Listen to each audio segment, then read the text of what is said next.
Good evening, everyone.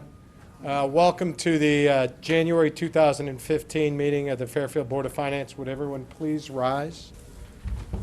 And I'll ask our selectman who's here tonight, Mr. Kiley, to lead us in the Pledge of Allegiance. I pledge allegiance to the flag of the United States of America, and to the republic for which it stands, one nation, under God, indivisible, with liberty and justice for all. Before we get seated this evening, I'd like to say two things. First of all, Happy New Year to everyone, and let's hope for the whole town a healthy and happy and prosperous New Year. And secondly, I'd just like to hold a moment of silence for all those that the town lost in 2014, and then we'll continue with our meeting. Thank you.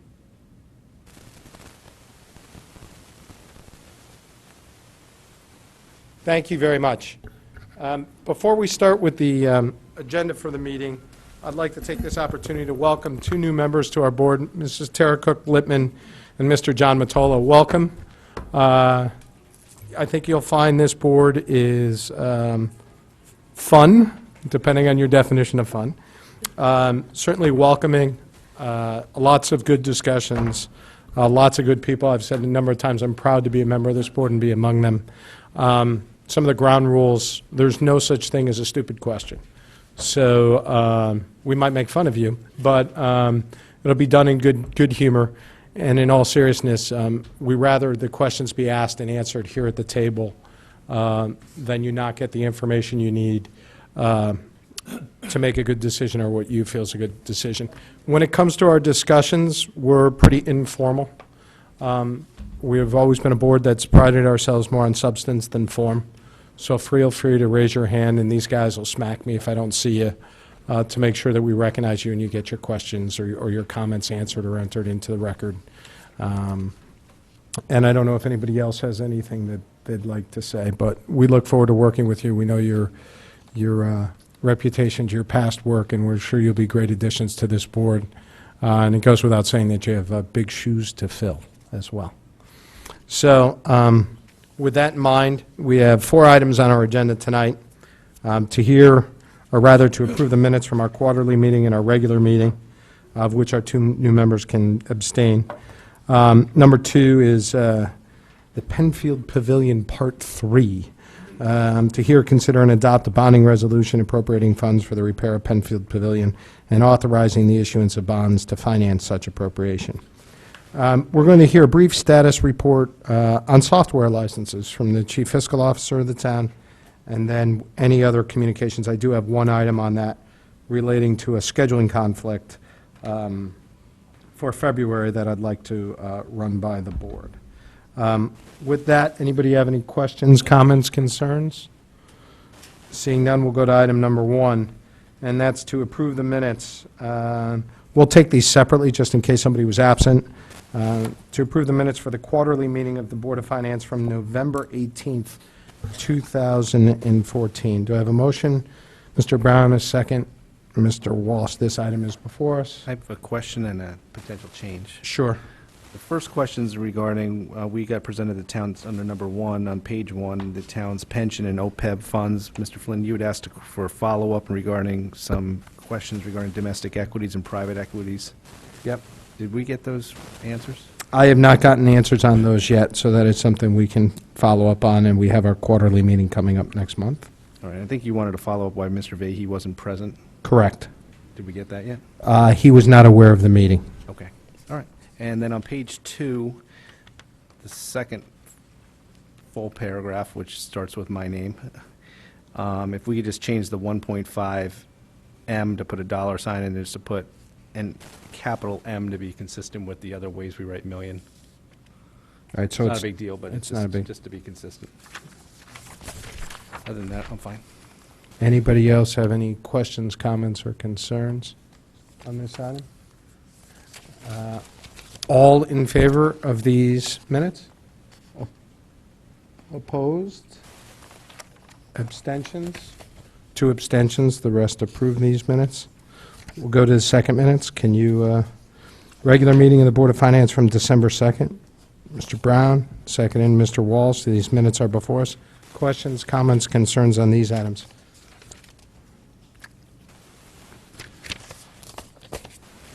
anyone. Mrs. Bossy, do we have one comment here from the, wasn't there a number change from 30 to 39? Is that in these minutes? Yeah, I believe it was on the, I think it was on the quarterly Okay, all right, we'll from forget. Dr. Title. Yeah, okay. I'll note that. I'll take care of that. Any other items on this? Seeing none? Okay, all in favor of these minutes? Opposed? Abstentions? Okay, 2 abstentions, and the rest voted in for. I should note as well, at this point, Mr. DeWitt sends his regrets. He actually came down quite sick and sent me an email earlier today about that. So item number 2, to hear, consider, and adopt a bonding resolution appropriating funds for the repair of Penfield Pavilion, authorizing the issuance of bonds to finance such appropriation. Let me quickly turn to this item.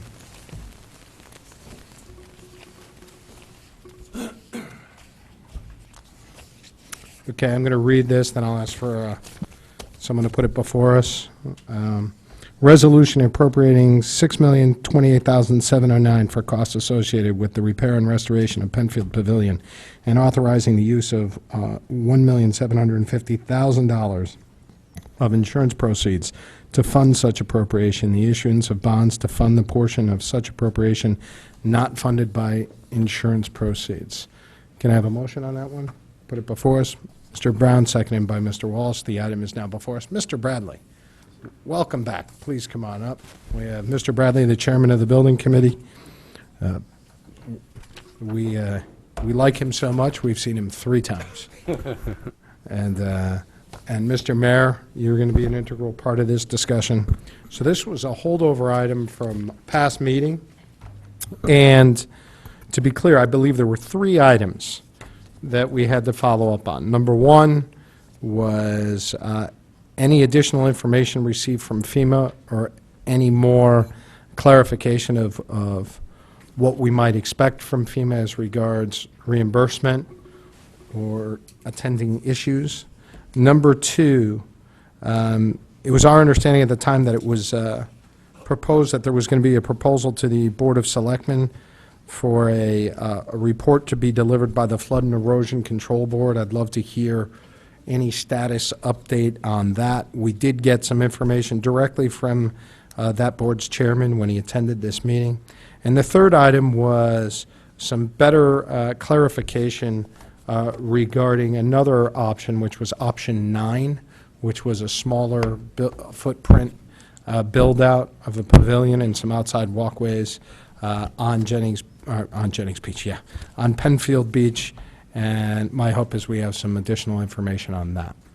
So those were really the 3 items. Does anybody have a different recollection from that meeting? Seeing none, I'll turn it over to you, gentlemen, for take them in whatever order you would like, and whomever would like to speak. Well, I can, there was a 4th item, and that was the square foot cost. There were a couple of questions. It's the same during- thing on the yeah, option, okay, yeah. There was a question regarding the square foot cost of each Yep. project, each option. And the building committee, the Penfield Building Committee met Thursday after the last meeting of this board, and heard and received a document which I think I have distributed to all of you, which is a square foot cost analysis for each of the options. The concern there was, why was the square foot cost for option 9 as high as it was, when in fact when you add the difference between 7 and 7A, the square foot costs are actually lower. I would only urge the board members to just, the square foot cost is for information purposes. These are complicated options, and it's hard to compare them without a full understanding of the scope for each option. Segueing into the scope for each option, I was concerned that there's so much information out there, a tremendous amount of it published by the committee, that it's easy to get confused between option 7, 7A, 1, 8, 9. whatever. So we developed a one-page summary, which I brought with me tonight and distributed to you. There's no new news on that. It's just pulling together a good description of the project, the issues, extra costs related to the project, the committee action related to the project, and so forth. So there's a stapled copy of one summary sheet for each of the options, 1, 7, 7A, 8, and 9, so that we can, if there's any question about what the scope of work is in each one of the options, what you would get, it's just summarized on those sheets, and they're a reference document. Subsequent to the last Board of Finance Committee where I appeared, I called up George Wiles, who was the original architect, and asked him to look at option 9 for us, because there were two kind of reading between the lines concerns. Was the number for option 9 a good number? In other words, for a conceptual estimate, did we really know what we were talking about? And secondly, if option 9 ever got into play, could you really build for the number? In other words, what the committee did is, after the public comment meeting on at the end of August, we got into option 9 and option 8 because there was a concern about a no-cost, low-cost option, or options. So 9 actually was pulled together from 2 or 3 different sources. So George Wiles offered pro bono to the town, which offer we accepted, to take a look, as the original architect of record for the first project, to take a look at option 9, to talk to Jerry Lombardo, and to look at his own records and talk to his own staff. And he did come up with a design for a schematic design for option 9 at no cost to the town, and which I appreciate as chair of the committee.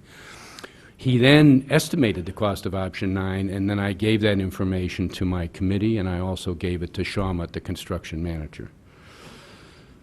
Then we were able to track down a C.E. Floyd, who was the construction manager for the pavilion that was built at the same time the first phase of Penfield was built at the Country Club of Fairfield. It's about 12,000 square feet of pavilion, which is almost identical to option 9, only larger.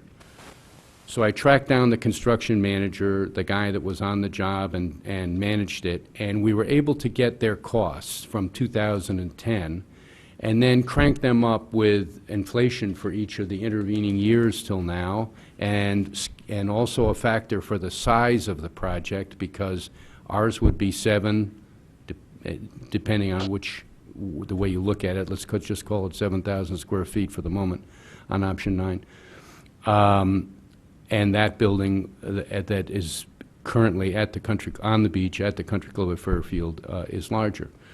So, and it's also wasn't built to prevailing wage and so forth. So what happened of all these, we now have 3 sources. We have for option 9, as far as costs are concerned.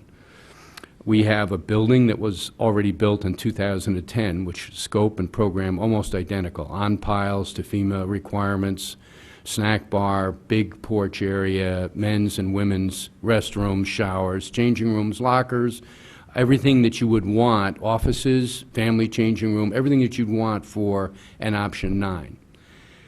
So the cost between the 3 resources we now have are the construction management, Shawmut, Wiles Associates, and C.E. Floyd.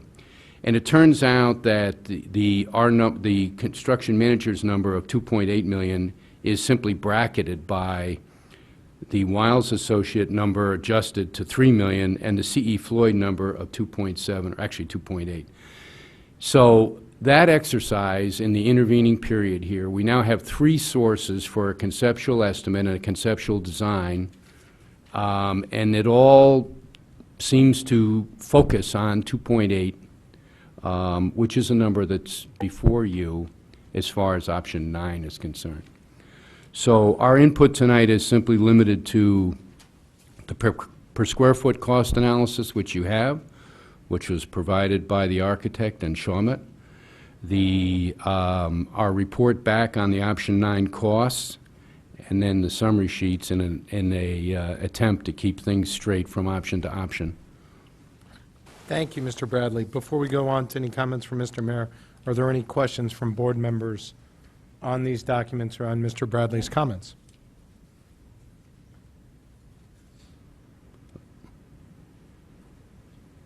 Seeing none, I'll turn it over to Mr. Mayor. Mr. Mayor, what do you have for us? Good morning, or afternoon, evening, I guess. There's no new information from FEMA. There is information, we got a community development block grant. Please speak up a little bit. We're having trouble hearing you. Excuse me. Is Or at this least on? I am. Thanks. All right. Okay, thank you. A little closer to the mic. We have, since the last meeting, received an additional community development block grant, which relates to work that would be performed not on the building itself, but on the, around the building, on the beach area for flood mitigation and damage control mitigation. It's a $300,000 grant with a $75,000 town match. So it's actually the same reimbursement rate as the FEMA reimbursement number is. So with that, if you turn to the package that you received in preparation for this meeting, and if you've had time to read it, you notice at page 2 and 3 we've added, this is not, this is my interpretation of FEMA. It's not taken from any FEMA catalogs, books, guidelines, but it's the, tried to put together the definition of the terms that we use a lot. So if there's any question, we go to these terms, and I don't know if anybody had a chance to read them or has any questions about them, any specific one before I proceed. If there are any specific questions, that might be a good place to start. Do you have any specific questions from anyone? Mr. Brown? On page 2, on page 2. Is this on? Can you hear me? And you're only right there, I can hear you. Yeah, I'm right here. It's not me, I don't think, Jerry, I think it's the microphone. Yeah. The benefit... You guys really want to hear me? Okay. The benefit cost analysis, okay? So we're on page 2. Does everybody have this? Can you just review this mitigation cost, that the sentence that says it's possible that, and then if you complete it, the mitigation cost greater than the cost of repair may be approved.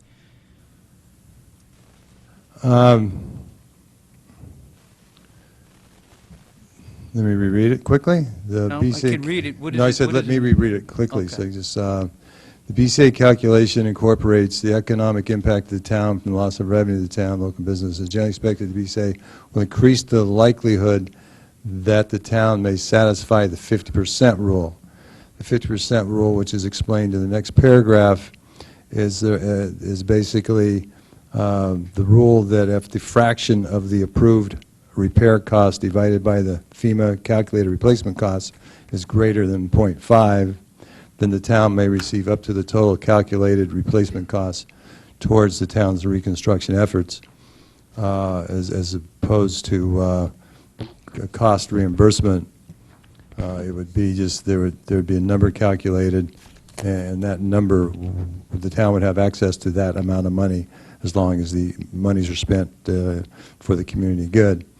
It is also possible if the BCA results in a high enough ratio of cost to financial impact that mitigation costs greater than the cost of repair costs may be approved, which means, and that would not be, based on the numbers we've seen from the building committee, that would not be anything that would occur here, but what that means is that if when we're still in the process, FEMA is still in the process of reviewing the benefit cost analysis information that we provided them. They're still in the process of documenting what they think the replacement cost is, et cetera.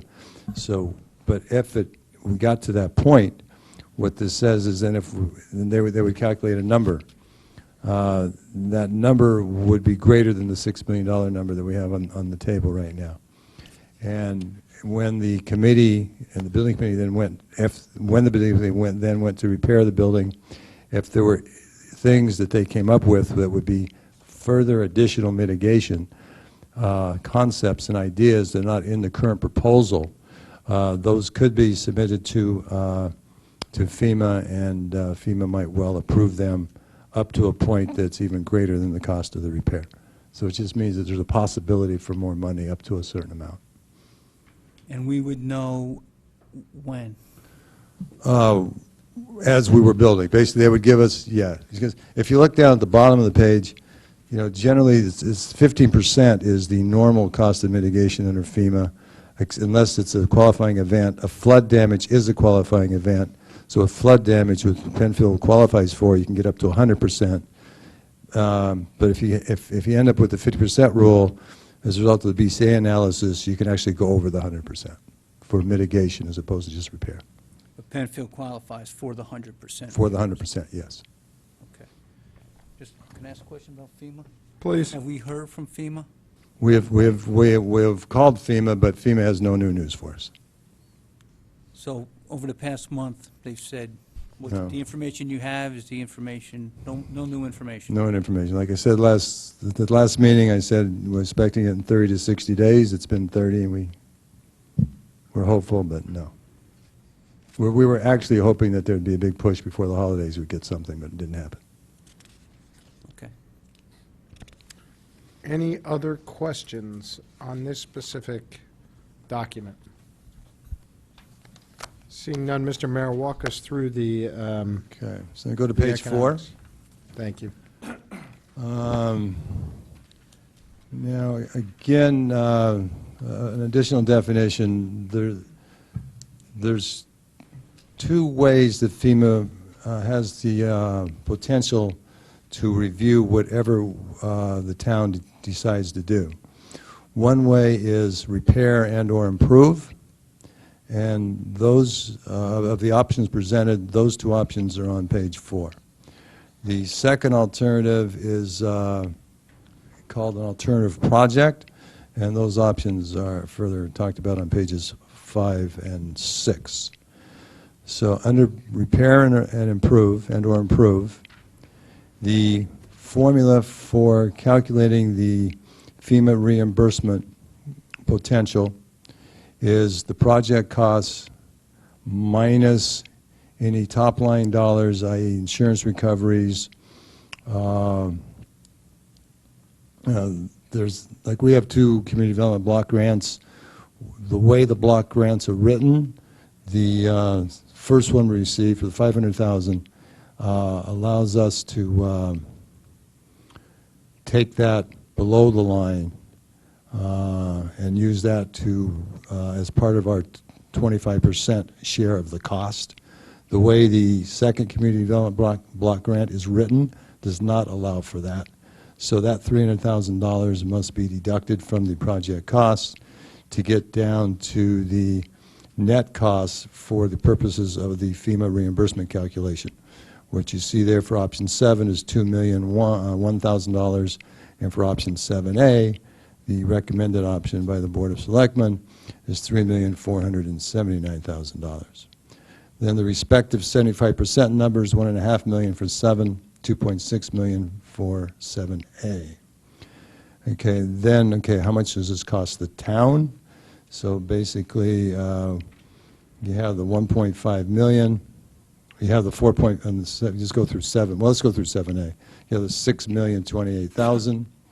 You reduce that by the FEMA reimbursement, reduce that by the community development block grant number 1, and you further reduce that by the 75% block grant number 2 receipt.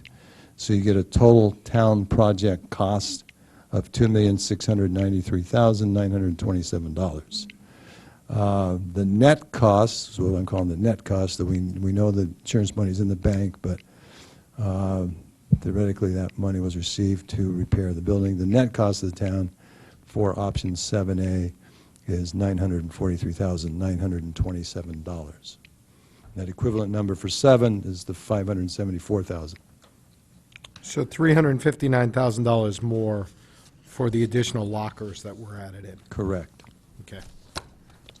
Okay, I turn to page 5. There's a different calculation by FEMA when it is considered an alternative project. Obviously, 8 and 9 are alternative projects, as they, 8, well, I forget which one is which. One of them is demolishment, and one of them is a smaller facility. So those are obviously alternative projects. The FEMA Alt 7 here is actually the same project as the 7 on the prior page. Not the 7A, but the 7. Now, if the town were to vote to proceed along item 7, when FEMA reviewed that, depending upon which way, they could make a decision that's either repair and improve, or they could make a decision that it's an alternative project. The reason they could make a decision and come to the conclusion that it's a repair and improve is because the building would be primarily for the same purpose of the original building. The reason that they could call it an alternative project is because even though it's primarily for the original purpose and function, it is reduced in size, the lockers are not there, so it is a different building. So that would that'd be a decision that FEMA would have to make and have in their option to make one way or the other. Yes, please, go ahead, Mr. Mottola. Just, when you say alternative project, is that the same as a replacement project? Is it the same term, or is it No, replacement is replace what's there. Alternative is doing something different. something a little different than what we have there? Right. Okay. 8 and 9 are majorly different. 7 is Kinda the different. same without Could the be different. lockers. It depends on how FEMA interprets it. They could say it's Well, 8 and 9 are definitely Know that, alternative, right. but 7 is interpretive. okay. All right, thank you. So, Mr. Mayor, let me, I'm sorry, Mr. Mottola, were you done? Okay. So here's what I'm hearing. Option 7 could go one of two ways, based on how FEMA reviews it. Correct. One way, if they were to say it's repair, replace, the delta between that and the version with the lockers is $359,000. Correct. If they were to say, hey, no, this is a reconstruct, or this is a new type of arrangement, the delta is $268,000, because your reimbursement percentage goes down, but your price point remains the same on option 7. Yeah, your FEMA alt is 665. Correct. Right. I did the math. So it's 359 versus 268. You roughly lose $90,000. Yeah. Right. So the delta, the difference between those two options goes down to $268,000. Right. Option 7A, there's pretty much little doubt that FEMA would see it as a repair and replace, because we're getting exactly the same thing we have. Correct. Right. So there's not even a, hey, if they view it differently, it's no, you that had this. that is very clear. Okay. Option 8 and 9 is completely different. One is nothing at all. The other one is no basically pavilion area, just your changing room and your et cetera and your outdoor decking. Neither of those, it's pretty clear, would even be in question that they give us the same functionality.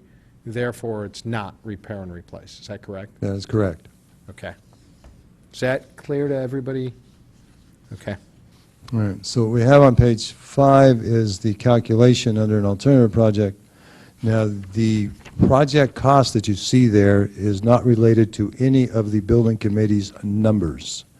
That number is developed by FEMA based upon information provided to them from Chalmette and Kerma and the three organizations that have architects and engineering firms that have reviewed and put together analysis on what they would think it would take to repair and replace the building.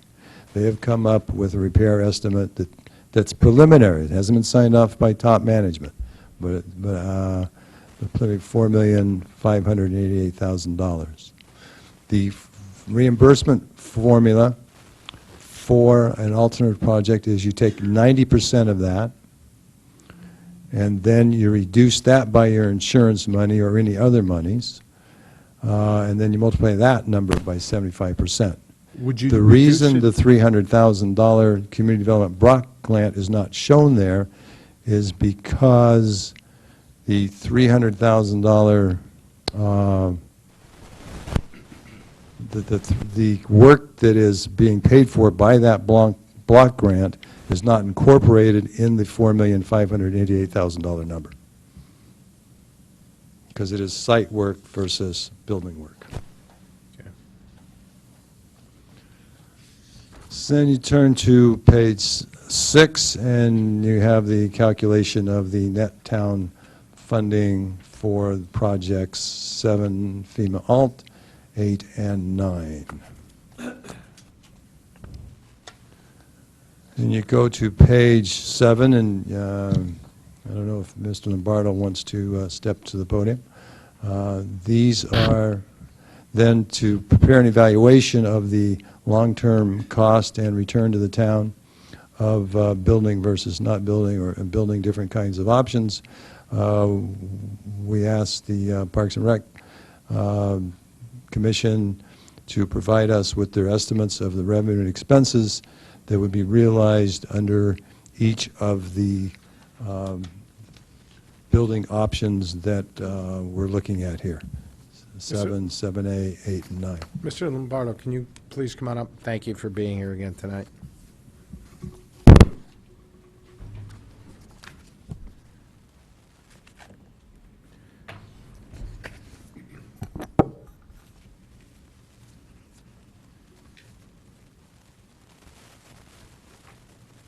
Good evening. The numbers that you see there for year 1 on the rental of Penfield Pavilion, our numbers were derived from the actual usage of the facility the first 11 months of usage. During that 11 months, we were also taking reservations for the following year. We take them a year in advance. Our first year, we had 100 rentals. Our second year, we had 121 rentals booked. Okay? We had stopped taking rentals because we didn't know what obviously after the storm, et cetera. But we were anticipating at least 40 more rentals, as we had many, many inquiries into booking the facility, because many people didn't know that it wasn't going to be reopened.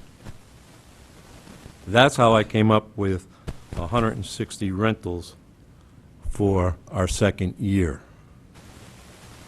Our average price is approximately $925 for rentals, because we never know whether we're getting non-residents, residents, et cetera, plus they pay for extras in the use of the facility. Going from that, we had 160 rentals estimated, and we estimated out the third year, because of the growth, because of marketing and everything, we felt that we would easily add 30 new rentals to what we've had in the past. We're one of the only facilities on the beachfront where you don't have to have a caterer. You can provide your own, you can bring your own food, you can have your own caterer.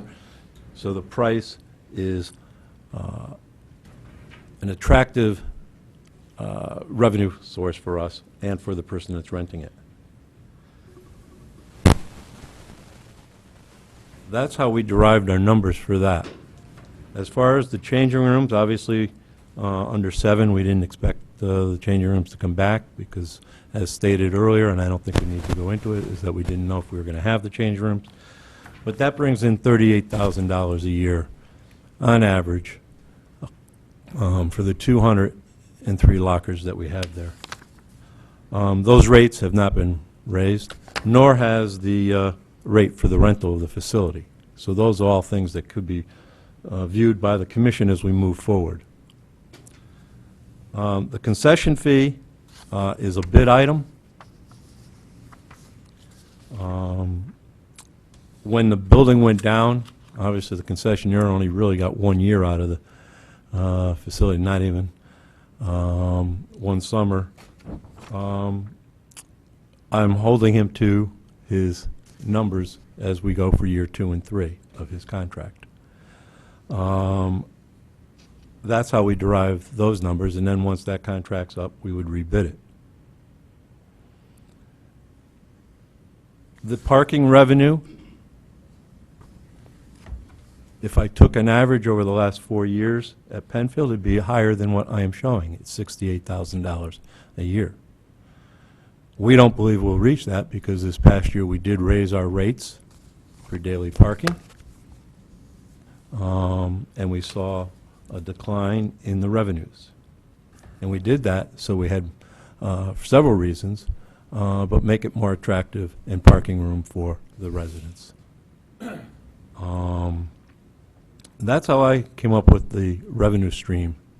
And as you know, in past history, with our numbers during budget times, we've been very close, if not above, because most of the time I'm on the conservative side of our numbers of estimating, because weather plays a part, cancellations, et cetera.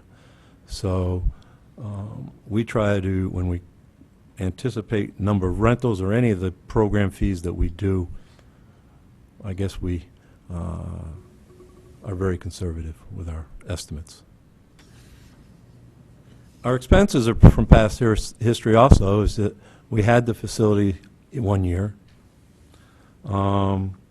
We don't, in the budget book, as you know, have 2 budgets. We have 1 budget for Penfield. It's the whole complex. We have Penfield 1 and Jackie Durrell, as well as the parking attendants, as well as the maintenance people. So it's not broken down. So what I did, since we knew what we spent when we were open 11 months and what we did when we were closed, and with just Jackie open, we know what we're spending. And that's how I came up with our expenses. Question for you on that, and then I'll turn it over to board members if that's okay. What's interesting is your revenues go up dramatically, but your expenses only go up by 2% a year.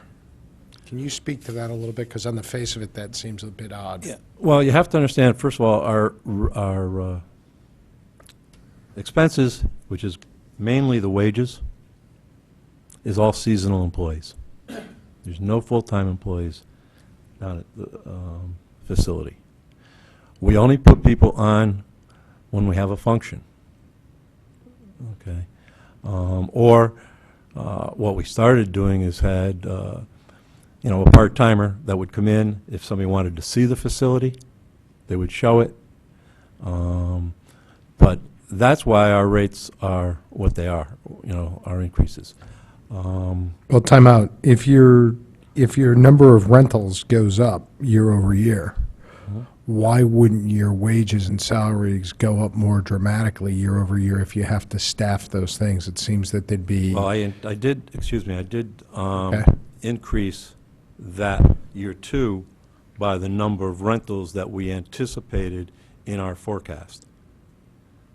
Okay? So I did include the staffing. Okay? So you're saying that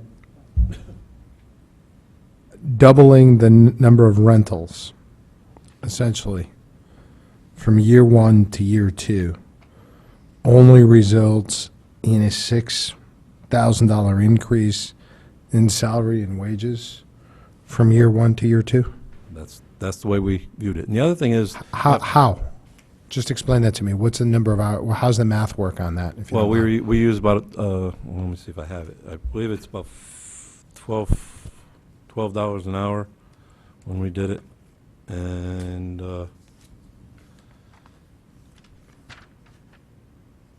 I just took the number of additional rentals, number of hours. Yes. And I So let's do it this anticipated way. 8-hour or Just- 6-hour rentals. Okay, so $75,000, sorry, $75,000 equals how many rental hours? 75,000. Okay, so you have rental Penfield 1. That'd be 75 rentals. You said about $1,000 a Got it. That's what I thought. Thank you. So is that hours, though? Is that 1 hour rentals? No, They're 6 hour rentals. So then 147 would be times 6. Can somebody do that math for me quick? And 75 times 6. Right. Well, Jerry, when an employee comes on and for that 6-hour stint, do they have to come an hour before and stay an hour after? What's the length of a shift for Right. each rental? How many hours is 6 hours, for the employee? on average. Okay. Okay? It's all on average, because sometimes, one party might be messier than another, or they have to stay and clean up. But what I did was I anticipated, How many employees per hour? usually one. Okay, so just let me do the math just before I don't want to hear the rationale. So 450 times 12?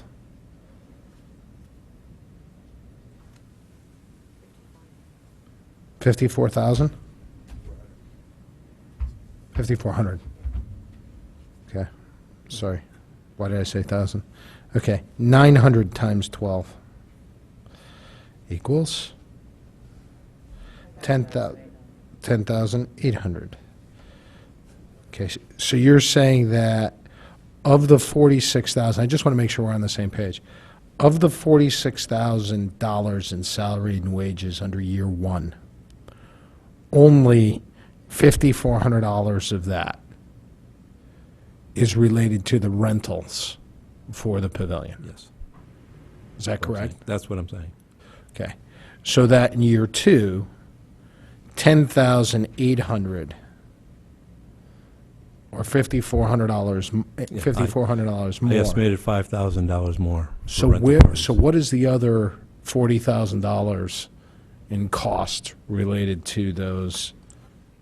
Well, That's I- your largest variable Yeah, cost. I added, once the lockers went in, it was approximately $7,000 a season for the lockers, for staffing, and that's the people that check the users in and out. Okay. Then we have the maintenance staff during the summer months, that are young men and women that clean the facility, restrooms, deck, garbage, et cetera. And they're on from 10, basically, well, I started bringing them in about 9 in the morning till about 7 at night, and they There's no overlap. increase for them for volume of rentals? No, they don't have anything to do with the rentals. Okay, that's what I want to make sure. No, these are maintenance staff, Okay. fixing little things within the facility that may go down, making sure there's toilet paper, making sure that the restrooms are all cleaned, et cetera. Okay. Planting of the flowers out front, whatever. The other thing is, with the rentals, particularly during the summer season, there's an overlap because we have two facilities going. So I may have one person at Penfield 1 assigned, one person at Penfield 2 assigned, okay? But when one is done at one facility, they go over and help the other one. So it's a shared cost. The other thing with my seasonal staff is, particularly the maintenance staff and everybody else, when it rains or anything like that nature, we send them home. I don't keep people on, so. And our history of operations has shown that we're within that number. Does anybody have any questions? Thank you, Mr. Lombardo. Anybody have any questions on the P and Ls related to the various options? Any other questions on the P and Ls? Mr. Walsh? Jerry, in the operations costs, does that include like electricity, toilet paper, every other cost that I'm not seeing here? Oh, I see electric separate, but every other cost, like under operations, what does operations basically mean for you? Maintenance? All maintenance of the facility are within our budget. Supplies, Supplies, materials, cleaning supplies, everything? yes. Okay.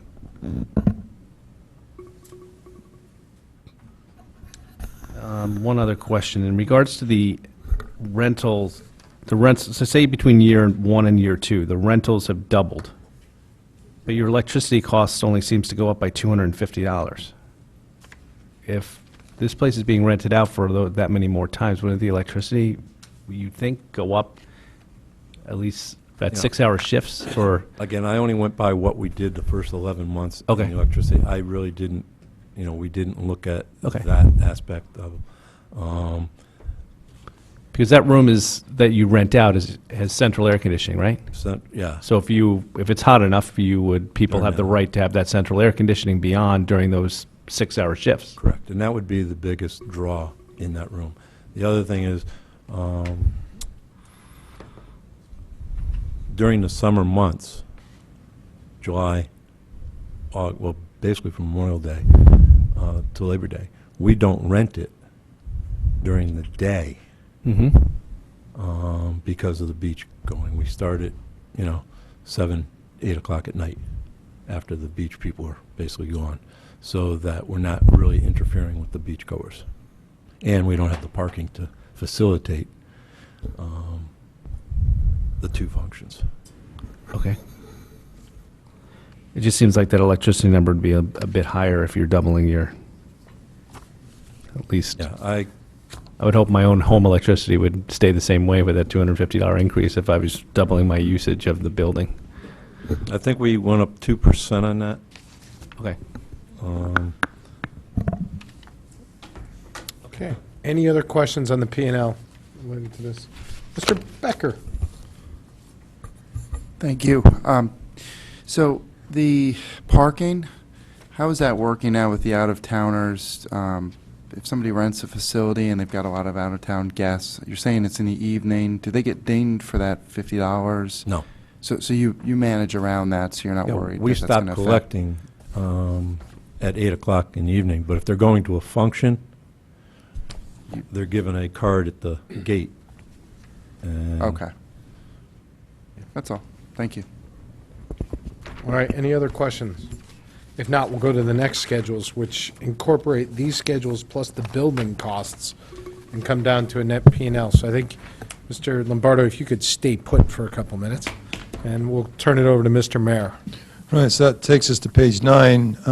Page 9 on the revenue and expense side is basically 20 years of operations on page 9 is theoretically a 20-year of operations schedule. So we've taken the year 3 numbers, inflated both the revenues and expenses by 2% per year, and then the sum of the 20 years 1 through 20, gives you, for the various operational options, the revenues and expenses shown. And then you have a debt service for new facility, with the line below the surplus from operations. That represents the debt service for the funds that would actually be, the funds in addition to the insurance recovery funds that the town would be spending on the facility. Those funds would be bonded for. And then you have, that then gives you a total surplus. But then if you really want to look at this as a cost of capital perspective, from a more of a business perspective, you would incorporate into your debt service the debt of the entire cost, which, so the number there that shows on the line that has footnote 5 would be the cost of the borrowing of the $1,750,000 for options 7, 7A, and 7 Alt. You borrow less money, almost no money, on option 8. That's kind of a nil number there. So there's nothing there. And you borrow, I think, like $1 million under option 9. So you have your debt service there like $953,000. And so that gives you your net surplus loss from operations, $1,500,000 for 7, $1,765,000 for 7A, down to a negative 321, or deficit of 321,000 for option 9. Now, the difference between 7A and 7 alt and 8 and 9 is 8 and 9 you have, remember, you've received the funds, the insurance monies, you received the $300,000 from the block grant, and you have funds left over. You have $1,746,000 left over in option 8, you have $1,200,000 left over in option 9, and so that money would be invested for 20 years, and the debt service we ran at 3%, the income, the interest income, we ran at 2%, because generally we make less than what we borrow for. So then you get down to a bottom line, grand total surplus deficit from operations. As you can see, they're all surpluses. The one that prevails from a pure financial perspective is to fully demolish the building. The net impact after 20 years is $3,176,000 future cash flow dollars to the town for option 8 versus runner-up, option 7A, $1,766,000, which then takes us to page 10. At the end of page 9, we have paid off all the debt. So page 10 is really the revenue and expense without the debt schedule. And it's 1 year. And it's 1 year. It is the first year after the 20 years. It is the 21st year. So you can see, comparing again the leader on the prior page, option 8 to 7A, where 7A comes out on this page, 200 and, what is that up to? 250,000. Yeah. 240,000, excuse me. $240,000 to the good per year, which would take 6 years, plus you have a facility, obviously, standing there, whereas with option 8, you wouldn't have a facility standing there. So it would take you, we were right, $1.5 million. So it'd take you 6 years, a little less than 6 years, and you'd be break even from a net cash flow perspective. So I'm going to open it up for questions on these two schedules. Just one brief question. So on page 9, the only reason you're doing it for 20 years, because when you first look at it, you question, why are you doing a cash flow analysis on 20 years? It just seems so far out, and the numbers are just get askew after 3 years probably, that these numbers can just be all over the place, except for debt numbers and stuff that we're locked in at. But certainly, decisions can be made about cash flow and whether people are using the facility or not using the facility. But you're doing the 20 years because that's how long the debt is, correct? That's the reason. Correct. Okay. I just wanted to identify that, because the cash flow looking Yeah, at and going beyond 20 gets a little bit, any time you're involved in business decisions, corporations have an infinite lifespans and make business decisions for 10, 20, 30, 40 years all the time, with assumptions built into those business decisions, whether to build a plant, not build a plant, dig a mine, not dig a mine, do research and development for a drug, et cetera. So there's, in the business community, there's significant number of activities taking place that are based upon 20, 30, 40-year projections and forecasts. Any other questions on these schedules? Mr. Brown? The information from page 1, was that calculated into the information on page 9 at all? No. You've actually asked a good question, something I overlooked.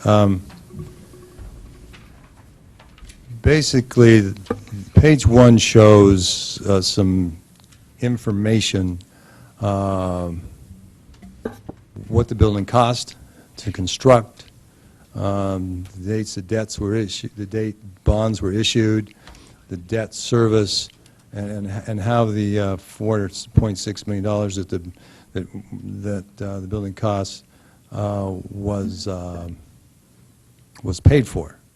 $3,740,000 through debt, $250 from the Parks and Rec Trust Fund, $400 from a community development block grant. UI threw in $35,000, and there's $176,000 that we haven't bonded yet. But the other point is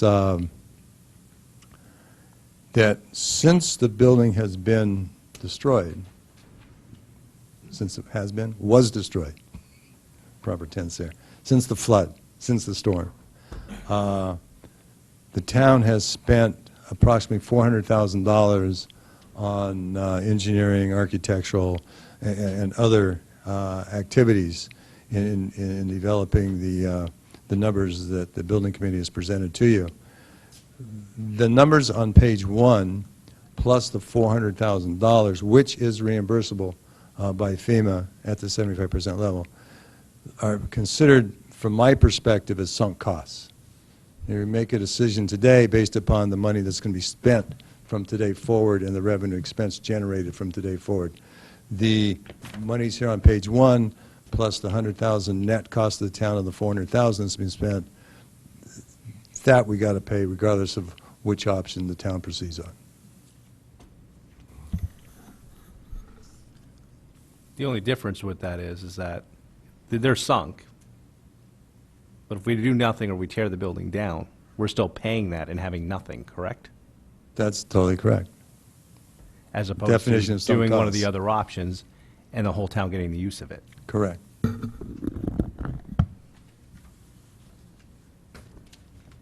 Any other questions, comments, concerns from board members on these schedules? Bob, what was the major difference between the numbers that you presented today versus the numbers you presented at our December meeting? On the options, like pages 4, 5, 6, 7. Was there any major methodology changes at all? No, we had, With the number you know, changes. I don't have that with me, I don't remember what we had, but we had, we obviously have the new community development block grant, and we had, I think we had a formula error in the numbers, but I don't remember exactly what it was. There's a copy and paste there. Some of the costs copied and pasted. Was there any over. changes made to the resolution, the No, bond resolution? resolution exactly the same as what Exactly you the same. what you saw. Okay. Because that's what went before the Board of Selectmen, correct? Correct. Mr. Becker? For the new block grant, that's 300,000, so that's 75,000, and and I see the 225 in here. But does that require us to increase the scope at all in the amount of mitigation work that's going to be done? I No. thought the number was lower, like we weren't going to do that much before. No, that number is, excuse me, the work that is paying for is incorporated in all the 7 options. Not all the 7 options, but all the options with the number 7 in their title. But, and to a high enough dollar amount already to cover us for that particular grant? Yeah, about that. yeah, there's no new work identified there or created. Thanks. Other questions on any assumptions, any numbers? Mr. Walsh? Is the presentation over? I think there's one more document that Mr. Well, Mayor- that's my question, because there seems to be one ugly document that's staring us in the face that has not been addressed yet. Can you walk So us through if there's more of this document? presentation, I think we should hear the whole presentation. Of course. Of course. Go ahead. You ready? Yep. I'm All ready. right. Okay, one of the, this is information that Shawmut put together. Well, let me back that up. The next schedule, which everybody but Bob Stone on the board has a copy of, and several members of the audience have a copy of, but not all, because we didn't bring copies enough for everyone. So Bob, if you can look on with one of your mates there, or Jerry is going to share with you. Speak up, Mr. Mayor, please. Basically, what what I'm trying to do for a while, and finally working, Joe Michelangelo successfully accomplished, and we actually just completed this yesterday, was to try to get some kind of handle on what is of the $6 million, what is the cost that would be attributable to repair and replace that would have a high likelihood of reimbursement? And then what would be the cost related to repair, replace, and mitigate that would also have a high likely, that would not be as high a likely of reimbursement? And then what would be the subset of projects that would have, that are pure mitigation, not necessarily building related? So Joe worked with Shawmut, and I might want to call Joe up to the podium.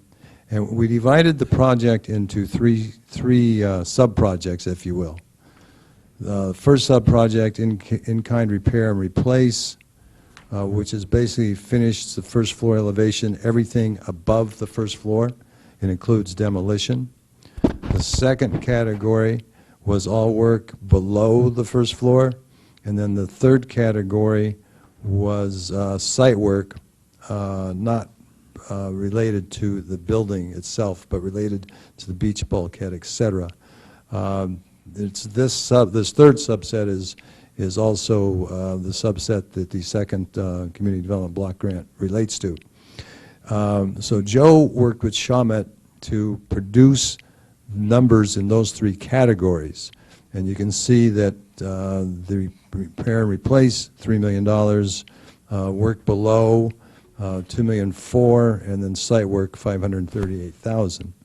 Then Joe and I worked with WIT to try to get a sense of the body estimate, if you will, of what portion of those costs might be ineligible, with some kind of, basically I picked Mr. Brown's 80% standard that you mentioned, Mr. Brown, at the last meeting.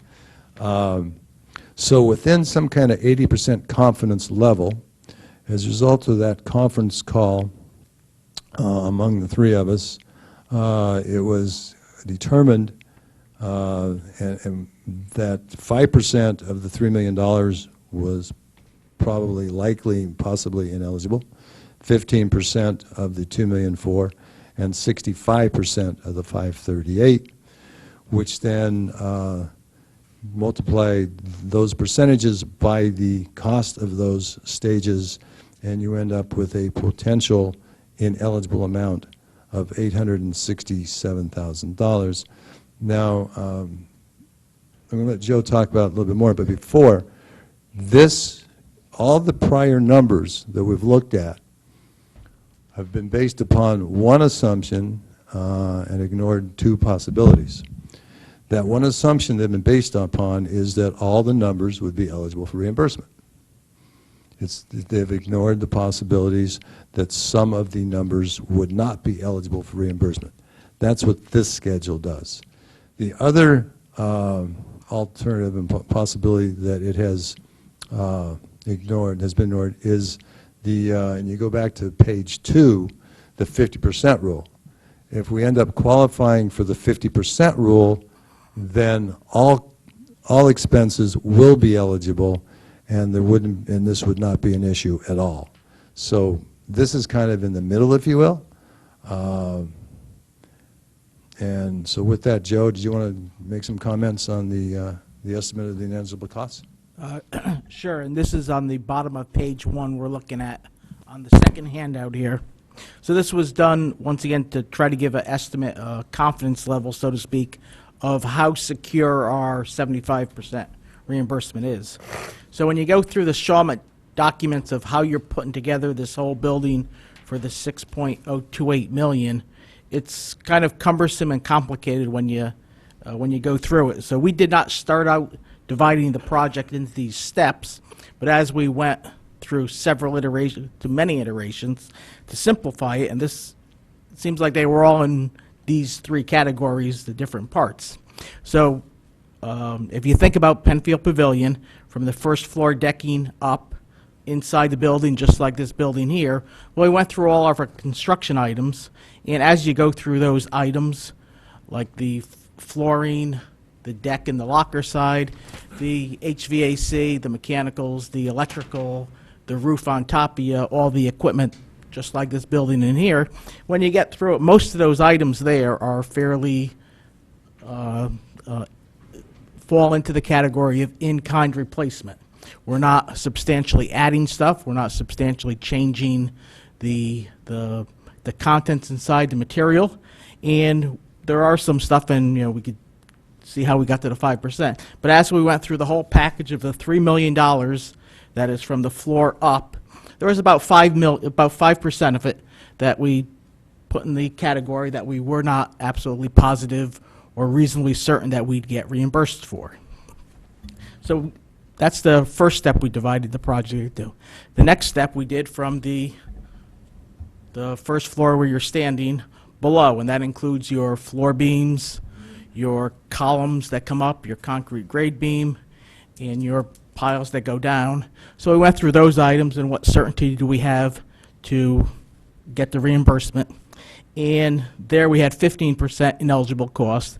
And most of that, the thing that we're substantially changing a lot of items down there.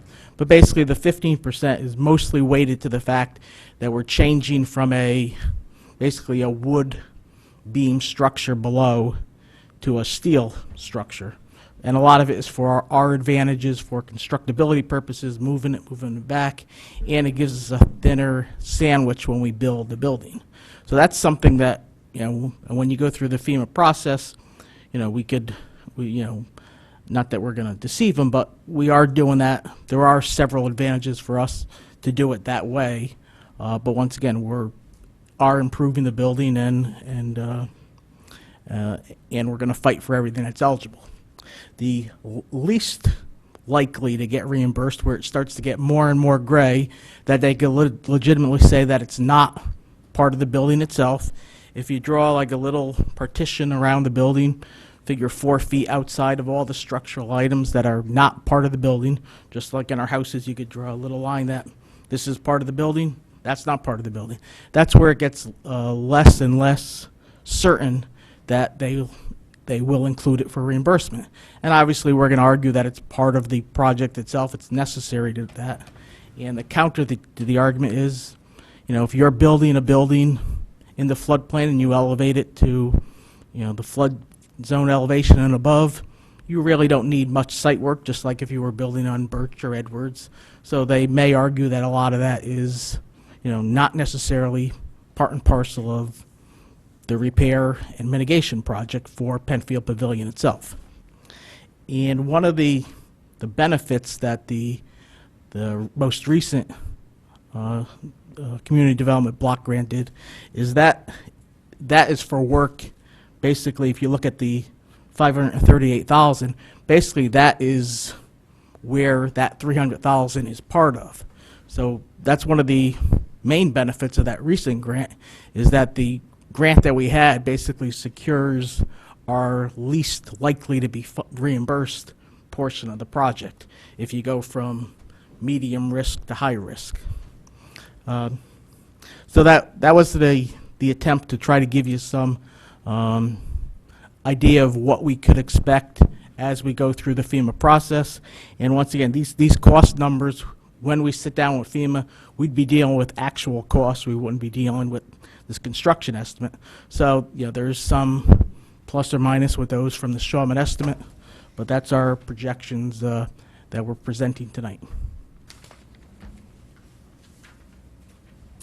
Questions, comments from board members? Mr. Walsh? Did you do this analysis for option 7, 8, and 9? No. Why not? Just, well, it's only had time to do it for this. Okay. And this was done yesterday? It was finished yesterday, yes. Okay. And once again, we I have emailed, we're asking both Shawmut similar type questions for several months, and Whit O'Brien also. But I think, and to dissect it, I think this is, we finally put the pieces together between your last meeting and this meeting, but we started this exercise immediately after the last meeting, and we, I'd say we probably had it substantially completed, probably maybe Thursday of last week, and then we met yesterday afternoon at 1 o'clock to finalize it. Why, this goes back to kind of a conceptual thing for our board. Why are we getting this handed to us at the table tonight, when I know that I was spending a lot of time going through these numbers, and now these numbers, to me, this document kind of completely changes the numbers and adds a difference of $1,019,000. It's a change. Yeah, between now but the two basically, projects at the before. last meeting, you asked me, this is something I tried to get even before last meeting, but we wasn't successful in getting it done because everybody's doing other things, I guess. But one of the questions that Mr. Brown asked last meeting is, what level of confidence do you have in the meeting? Now, we know that there's a likelihood that there's going to be something that's ineligible. So when you say, what was the level of confidence in the number, okay, in a way you could say, well, it's 0, because you know it's going to be different. By definition, everything is different a little bit. So the purpose of this document is to say, okay,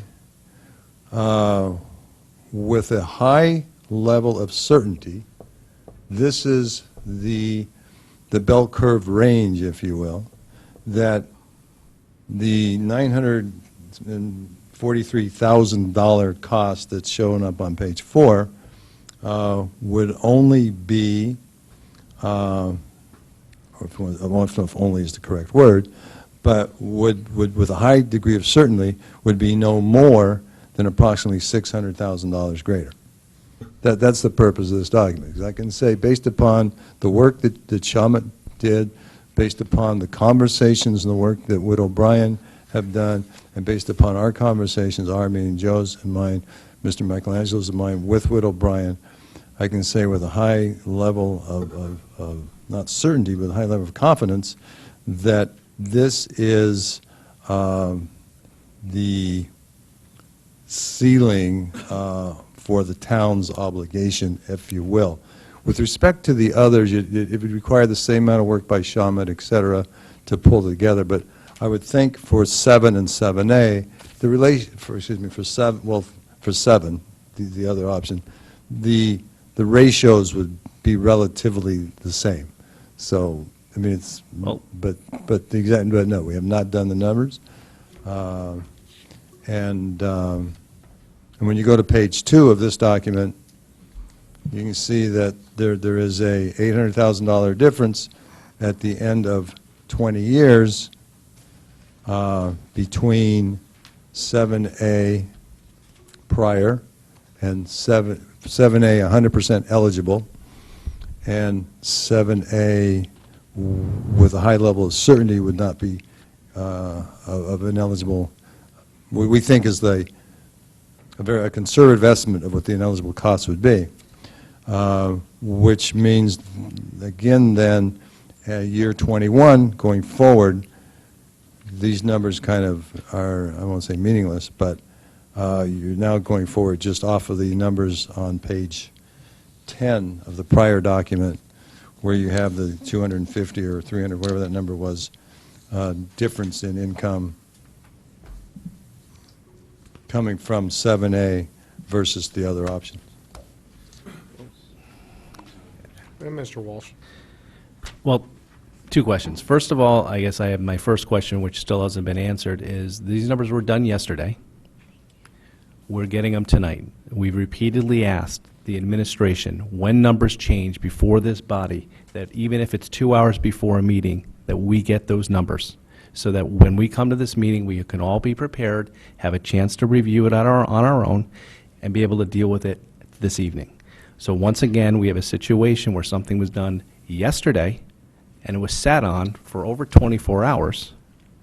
not to be presented to me at a table here tonight just when we jump into something. So I have a problem with that,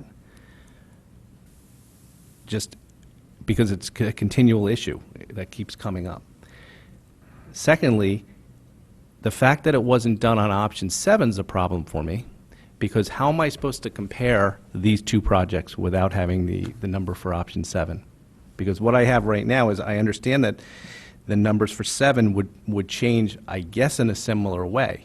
But without having those numbers, I'm looking at a cost for with the lockers now, and I'm glad the exercise was gone through. I have to say, I'm glad we went through the exercise and that we're all thinking about this, because we need to have the most accurate numbers as possible. But now I have a project that's looking, it's going to cost the town out of pocket $1.6 million. And the only other numbers I have to compare it with are option 7 without lockers for $574,000.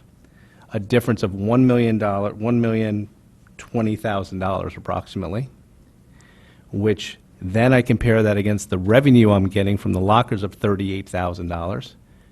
And it's going to take me 26 years to make that money up.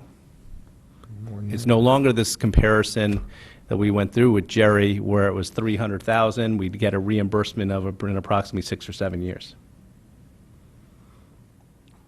These numbers completely change it, and without having the revised numbers for option 7, where I can compare what's the cost for lockers versus not having lockers. Because if you do the same analysis, I think, for option 7, it brings those numbers a lot closer. If you have the same certainties, this 65% for the stuff that's in front, the 15%, you know, if you do the exact same analysis on option 7, it brings those numbers a lot closer. But since I don't have that, I can't compare them to see whether I think it's financially prudent to do it. And that's my problem.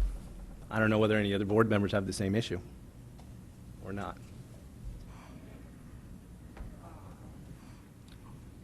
Anyone else have a comment?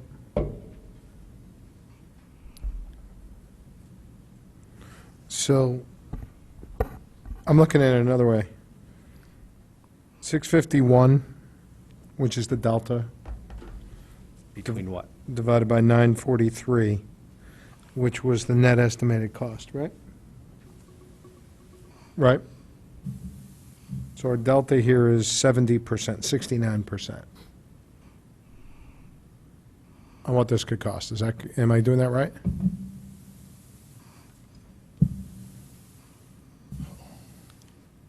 You're doing that right? just saying I'm saying on this schedule, it shows that the net town funding for the project could be 1.594 versus 994, which is about versus 943, which is 66% greater. 69% I have. 59? I have 69, I don't know. Just one comment about comparing option, one of the pitfalls with option 7 itself is that it could easily be thrown into the 7 alternate FEMA category, which throws another level of risk beyond that. So it's not just the risk involved, it's not just 7 versus 7A. The 7 alternate creates 7 as the most risky situation. Okay, so last month when we reviewed this, right, one of the questions, one of our concerns on voting on it was we didn't have enough, we thought that we might get a chance at having more information from FEMA on how this reimbursement would work, right? Well, we know how the formulas work, we just don't have Agreed. their approval and their blessing. Right. So now we come back 30 days later and we say, hey, they didn't respond, so we don't have any more clear approval. But what we did is internally, we actually went, I can imagine the last week or so, and broke down the project in a more detailed way into 3 chunks and said, where do we think are we going to have issues with FEMA relative to ineligible costs, right? Once again, it started much earlier than the last week, and I think one of the, it's when you look back at it, we know how we did it. but we were, in hindsight, we were asking Shawmut sort of, repair versus mitigation questions, which they're probably not good at. They're good at construction estimating. And we were asking Whit O'Brien construction questions, which they're more FEMA experts. So, so we did in earnest start immediately after the meeting, but it took us till the last week to make progress on it and get to the answer. So was that level of specificity disclosed to the Board of Selectmen when they voted? Because you're looking at a net differential in cost here. I calculate 70%. Maybe I'm an idiot, but I calculate a net differential in net funding cost to the town here of 70%. And well, it wasn't, not that it wasn't disclosed to them, it wasn't even in progress at their meeting. Okay, but assigning there the were risk. numbers presented to them for them to make a decision on, which said that, hey, we believe, now, granted, disclosed that FEMA, we didn't have specificity, but based on best available information, that's all what it was said to us was, hey, based on best available information, right? It was never said, based on best available information, but we're also doing this project to the side that we haven't actually talked about yet. It was always just said, based upon best available information, this will cost, these options will cost X, Y, Z to the town. And 7A will cost 943 net funding. Now we're saying, okay, it would have cost 943, but we actually brought to fruition a project we've been working on for a few months, and it actually could cost $600,000 more than that. If it doesn't pass the 50% rule, then this is the process we have to go through with FEMA. So what are we trying to say as to the likelihood? So I'm sitting here with two numbers before me for the exact same project. What number should I be using in an economic comparison of what this is going to cost the taxpayer? That's what I'm trying to get to. You have first a clarification. These questions were asked months ago, actually. And basically what happened in the last month is when Joe and I got together, Joe was able to formulate the questions in a way that Shawmut understood them better, that we finally got an answer. And by the way, I have no doubt that anybody in charge, responsible for this, was trying to get to Right. the quote-unquote right Right, number. I just respond, right, I Yeah. just want to make sure it's clear. Yep. That's all, thank you. And I'm fully aware of the fact that we don't have the same numbers now that we're able to get them for this option. And when we got them early last week, worked them through the model, or mid last week, worked them through the model and finalized them today, or yesterday. So, as I stated earlier, you have three potential situations. You have, Whit O'Brien feels that, and are working very diligently for the town to satisfy the 50% rule, which means that there will be no ineligible costs. Everything will get paid for, and we'll have the potential of spending significantly more than the $600,000 that 7A costs us. They have a confidence level in that, but FEMA has not responded to it. We're still doing the BCE, et cetera, et cetera. What does that mean? Translate that for me. They believe, They think that they're very close to, they think when they complete the CB analysis and are able to have a full understanding of that by FEMA, that the town will qualify for the 50% rule. and what does that mean to me The dollar-wise? 50% rule means that there will be no ineligible costs. So we'll be back to the 943, that's the net town funding. Right. We'll for be the back to refund. 943, all in, unless we decide to do more, which would be reimbursed at 75%. Okay. But for that specific project. For 7A. We're back for 7A. For the project that's Right. before us. Right. They're very comfortable that They we're... think they can get there. I don't want to say they definitely think they can get there. I mean, Joe, would you have that? They think they're going to get to the 50% rule. Well, once again, that's the question we're waiting. No, but I'm saying Witt thinks they can get there. I mean, Correct. Witt, Okay. yeah, that's, I'm speaking, Just to, the "they" you're saying is our consultant? yes. Okay, Whittle just wanna Bryant, make sure. thank Thank you. They're our FEMA consultant. Yeah. Okay. So, but but I'm not ready to say that. So you got the 50% rule potential, no issues. You got the, and I would say that's the total upside. You can even add gold-plated washrooms. I don't know, because the reimbursement formula and the oversight management is a total different program. So that's the one extreme. Then you have, this is the other side. This is Well, okay. Time out. Is that an extreme, or is that the best-case scenario that our consultants feel are highly likely? What I try to say is, I can say with a high level of confidence that the difference will not be greater than this. So It you're could saying be our less than this. So you're saying our downside risk This on is, moving this, forward with this is $650,000? right, 69% of the current 943,000 in addition. So you're saying, hey, we believe, based on best efforts, that it's the $900,000, the 9 and change. But we've done analysis that shows we're going to have to fight for $600,000. It's one way to put it, yes.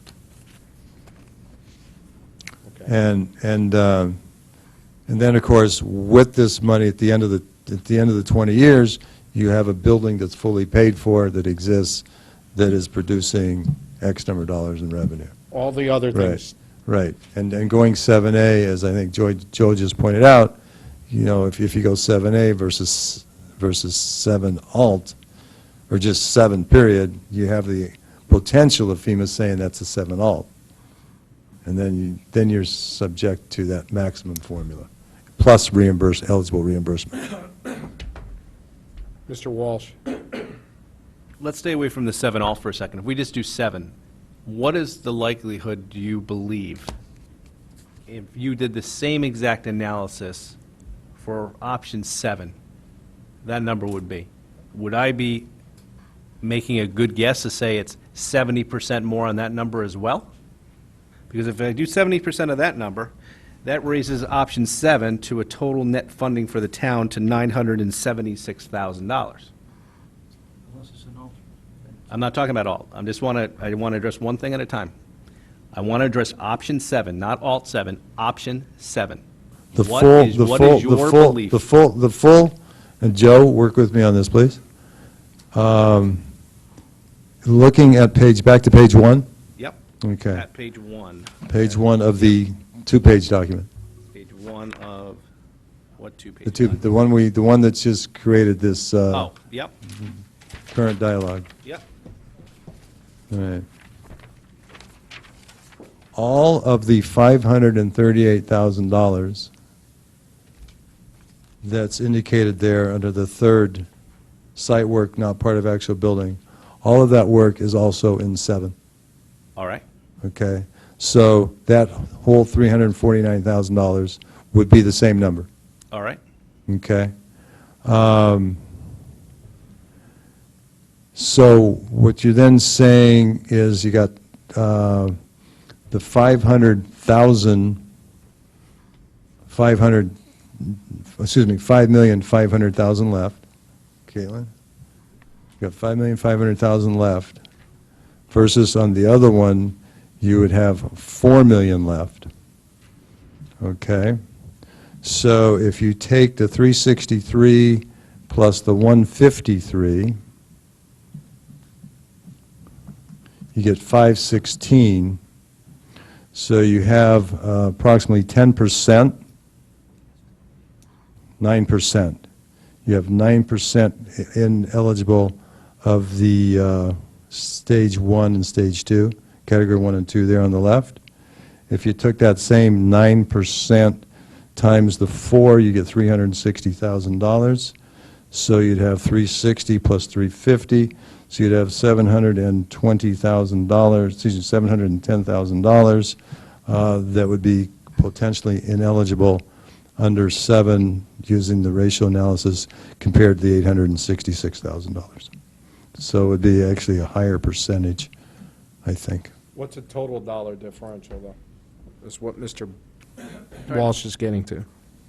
Yeah, based on that analysis, then, what would option 7 net total funding of project be? Okay? That would be,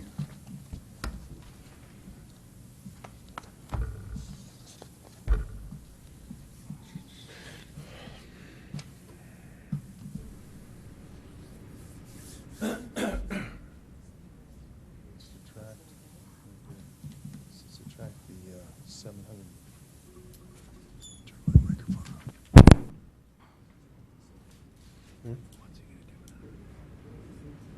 I know.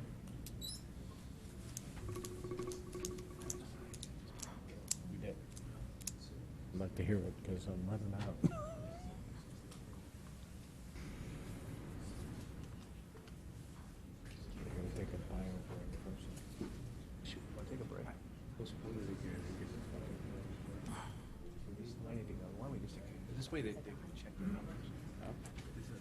Yeah, why don't we, Seven. why don't we take a The- 5-minute break? Oh, okay? come on, I'm ready to announce. Now, let's do a 5-minute break real quick, okay? We've been here for a couple hours. Just a 5-minute break. We're all in suspense. Only. Is everybody back around? This is kind of like Who Shot JR, I guess. So, so what's the number? Or Who Shot Bob Mayer? There's a second bullet? So, All right, I'd like to go back to page 4 of the 10-page document.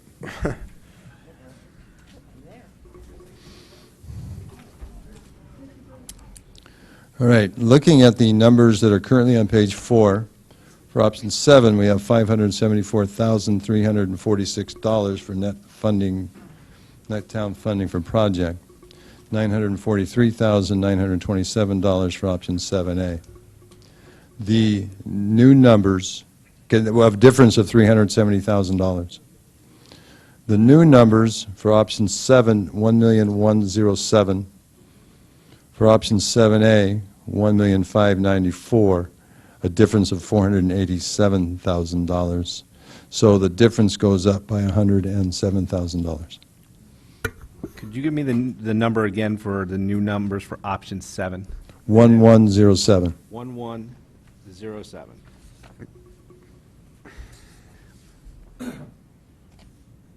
I thought you said earlier that you thought because the numbers for the site, the Part 3 site work, not part of actual building, is going to be exactly the same, that you thought the ratio might be higher than 70%. It is, because the, yeah, it's almost 100%, Okay. 93%. So the difference between the two options still goes up by $110,000. 117. 117. Okay. Okay. Any differential on options 8 or 9 based on this? No.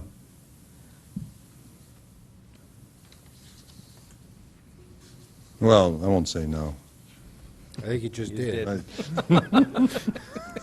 I'm going to refer that question to Mr. Michelangelo. Yeah, I mean, yeah, the answer is yes. Changed my mind. Okay, Mr. Michelangelo. Well, if 8 and 9, once again, will go into the alternate category, so that's, once again, those are definitely alternate projects, which is the most risky. Okay, they're already in the alternate category, correct? Right, but the costs still have to be eligible to receive your 70% reimbursement. Okay, so do we know what the impact of that would be? Oh, come on.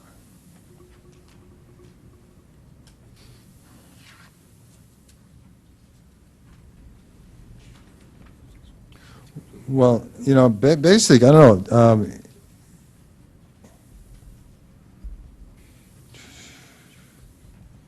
There's Just no trying to site, there's no understand. site construction, the 538 site construction is not an 8 or 9, right? Right.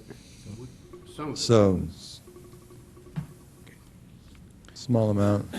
There is site work in both 8 and 9, even though there's there wouldn't be much eligible in 8, a total demolition, but there is site work there because the grade's being brought up to plus 12, and there's some work with ramps and rails, stairs, so forth, to get from the parking lot to the beach over the higher elevation. And 9 has site work. If you leave the bulkhead, and the proposal is to leave the bulkhead and reinforce it. Right. That's why I changed my answer to yes. It would have an impact. Yeah. It would increase the town's funding for the project.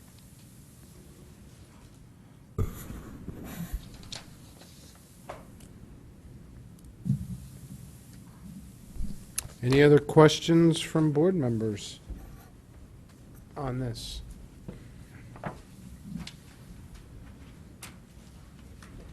Mr. Brown? So, when will we know? I mean, here we are, 30 days later, and I understand you're waiting on them. 60 days, 90 days, will we ever know? Or will we know when we start building? The quickest way to know is to vote on a project and then submit that project as a specific project. Right now, what we don't have is a specific project. So are they waiting on That, us, almost? well, they give them something more concrete. The negative side to that is it might reduce the potential of passing the 50% rule, because it would take certain things out of the equation. So you got a plus and a minus there. You know, I mean, basically, I mean, one of the first things that, and this is just editorializing here, is does the town want a building? You know, at the end, you know, pay for the building and blah, blah. Let's not confuse the issue. Mr. Yeah. Brown's question is, we waited 30 days to hopefully get better information from FEMA. Now, we understood when we did that, you were very clear that I might have something in 30 days, I might have something in 60 days. So the question is, right now, you're giving us a spread of $600,000 on the option that's before us, right? And the delta dollar spread is $600,000. When are we going to know? Are we going to know better? Is that spread going to be less in another 30 days?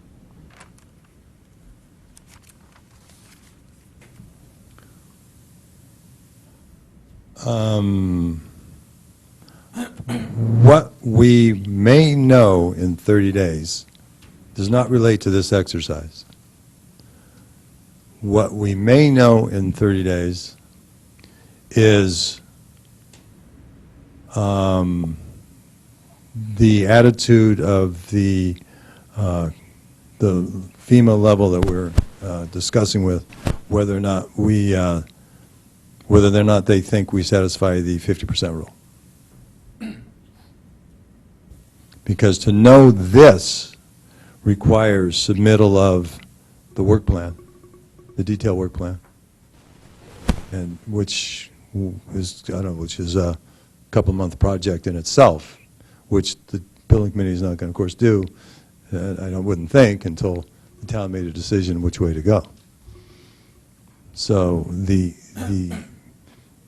item, I'm repeating myself just to make sure I'm clear, what we're hoping to know, and what Whit feels comfortable with, but you know, who knows, is better information on how close we are, or what their attitude is, or if we have qualified or passed the test to satisfy the 50% rule, such that there is no ineligible cost concern for the most part. Mr. Mottola?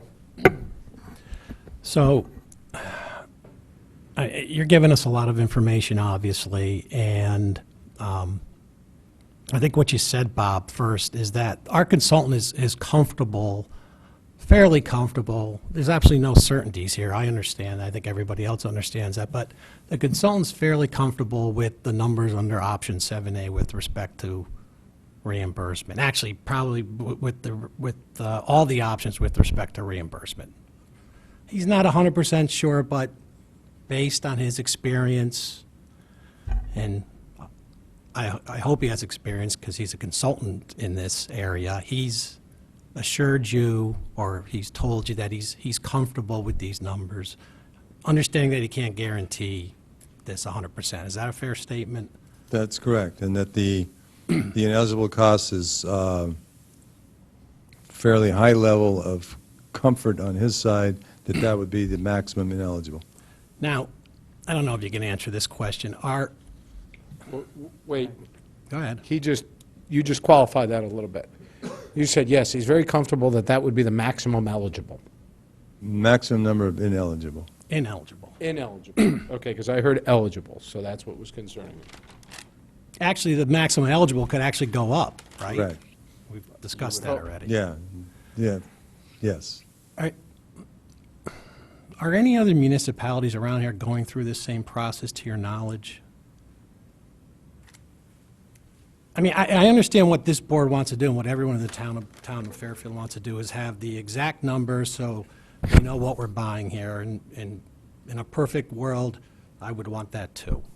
Doesn't seem like we're going to get there anytime soon based on how FEMA operates, or maybe we're not going to get there in the next month. Maybe it could be 60 days, 90 days, 180 days. Do you know, Bob, and maybe someone else who wants to comment on this, whether any other municipalities are going through this same process and whether they are doing what Fairfield is doing? And I think we're doing our due diligence. I understand that. But at some point, to me, we have to pull the trigger and move on this.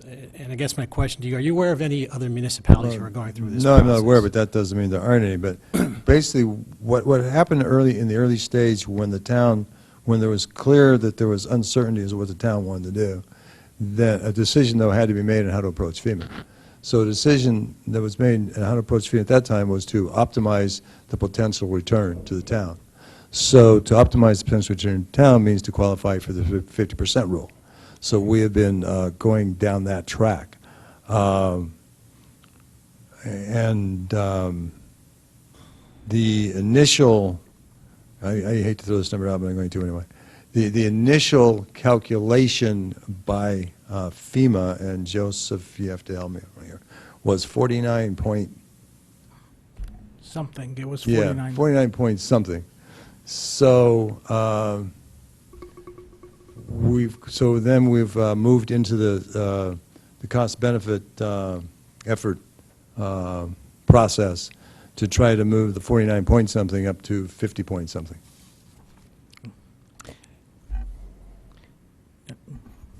Just the question about comparing this to other towns and, and other projects, that I don't know the answer to that either, but if you compare this to some of our other projects that we undertook, and this is by far the largest and the most complicated, but I'll use the dredging of South Pine Creek, which was probably $525,000, and in dealing with FEMA on that, there was some level where they said, well, a lot of that sediment didn't come into the Pine Creek Navigational Channel during Sandy. It accreted over the years, so that's not eligible. They drew the line basically where the last house was there. They didn't allow us to go into the sound. So, that's a case where there are some ineligible costs. I'll use the fishing pier at South Benson. They put a limit to what was eligible to how high we could build up the rocks there. They put a limit to how much we could pour concrete, whether it was 8 inches. They wouldn't give us 12 inches or 10 inches. So those were the kind of things, and those were fairly easy decisions because we could say, we simply, if you're only going to pay for 8 inches of concrete, we're only going to put 8 inches of concrete. If you're only going to pay for us to dredge to this amount here, that's where we'll stop. If you're only going to, allow us to go 6 feet down, we'll go 6 feet down. But we had these, we probably had about 30 project worksheets that we wrote. And our largest one was where we picked up all the woody debris all over town, which was about probably $2.5 million. no. So, this exercise was done as a forensic after that.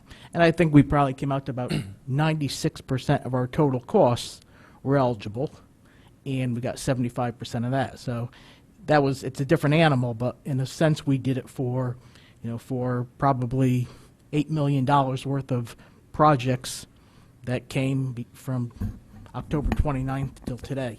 So in those other projects that you mentioned, did you actually have to start the projects before you had some definitive answers from FEMA with respect to what would be reimbursable and what may not be reimbursable? Well, they write up a project Right. worksheet, and once again, they were much simpler, but yeah, correct, you don't know, a lot of times you don't know till the project, till you got the actual construction costs also. Okay. Not what the estimate is, not what the bid is, what the actual finished payments are to the contractors. Thank you. Thank you. I want to follow up on Mr. Matola's comments for a second. I don't think, I certainly don't believe that going forward with this project, we're going to have hard and fast information from FEMA. I think we can all accept that. Understand there's a certain element of risk related to that. I guess what concerns me a little bit about it, and what I'm trying to get my arms around is, when I was essentially looking at the numbers that we've been looking at several different times now, it was, as I said earlier, I think, based on quote-unquote best available information from FEMA, right? Best available information as we understand the FEMA standards, and as we understand working with the consultants that we've hired and paid a fair amount of money for to help us work with the FEMA, within the FEMA guidelines, right? The firm that you've referenced a number of times. Then we come out and we say, okay, that's the best available information. Now, they could ding us on the alternative thing, so if they do, this is what happens. However, if we build the pavilion the way it's been built, we maintain the functionality and all that, this is their best guesstimate as to what's going to happen with FEMA, right? That's what's been presented 2-3 times now, right? We spent an hour going through that again tonight. Then this other document floats up that says, oh, by the way, this is kind of an alternative view of the universe. And it's much more conservative from the standpoint that it says it's 70%, 69% differential in the net funding cost to the town and the bottom line, the difference between the 1.5 and the 900,000. So, and that was a document that was developed internally by consultation with our outside consultants. Fair statement? So my question is, what concerns you two gentlemen more than concerns our consultants related to what's happening with FEMA? Because you guys are basically saying, hey, the consultants are standing by their number and saying that this is probably going to cost us $900,000. But we've done this alternative view that says it could cost us $1.5 million. And it's based on this sound reasoning that we did. Why is that? Why are you questioning so much what your consultants aren't telling you? I'm not telling you it's a bad thing, but as I sit here, I say, wow, I thought the world was round. Now you're telling me, well, we kind of hope it's round, but it may be flat. So I'm asking you guys, where do you guys come out on this? There was actually an article in the New York Times the other day about the history of the 95% confidence interval and how that came into play scientifically and how it became the accepted standard and how frequently people try to get too high a confidence level and don't make a right decision because they're trying to be too exact.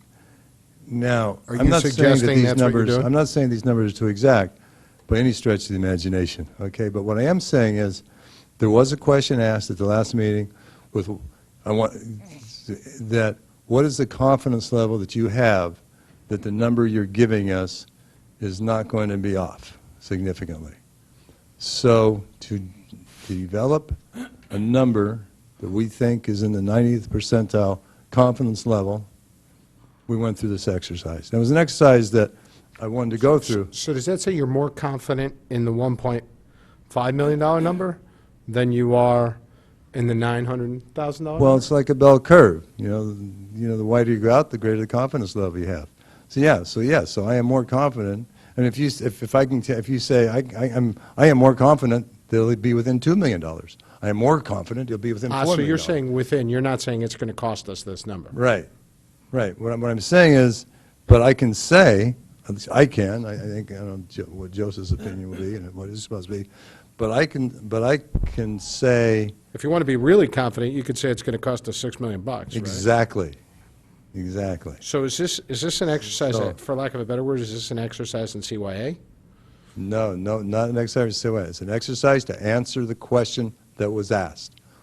Can you give us a number where you can present an 80 to 90% confidence level that it won't be more than that? Okay, what's your consultant's confident number in the other level? Confidence consultants don't give percentages, they don't give numbers. So they'll tell you they're confident in their number, but we're not going to tell you how confident. The conversation is, we think we're going to get we think we're going to, they believe, as I mentioned earlier, that FEMA will come around to the 50% level opinion. But when you ask them, well, how confident are you in that? Can you put a number on that? Put a percentage on that? They won't do it. Okay. Any other questions? Thank you, Mr. Mayor. Comments?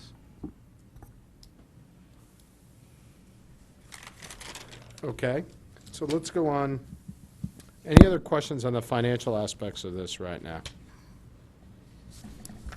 All right, so let me recap some of the things we have. We don't have any better info from FEMA than we did 30 days ago. We do have more analysis and numbers and a dialogue, but no better information from FEMA.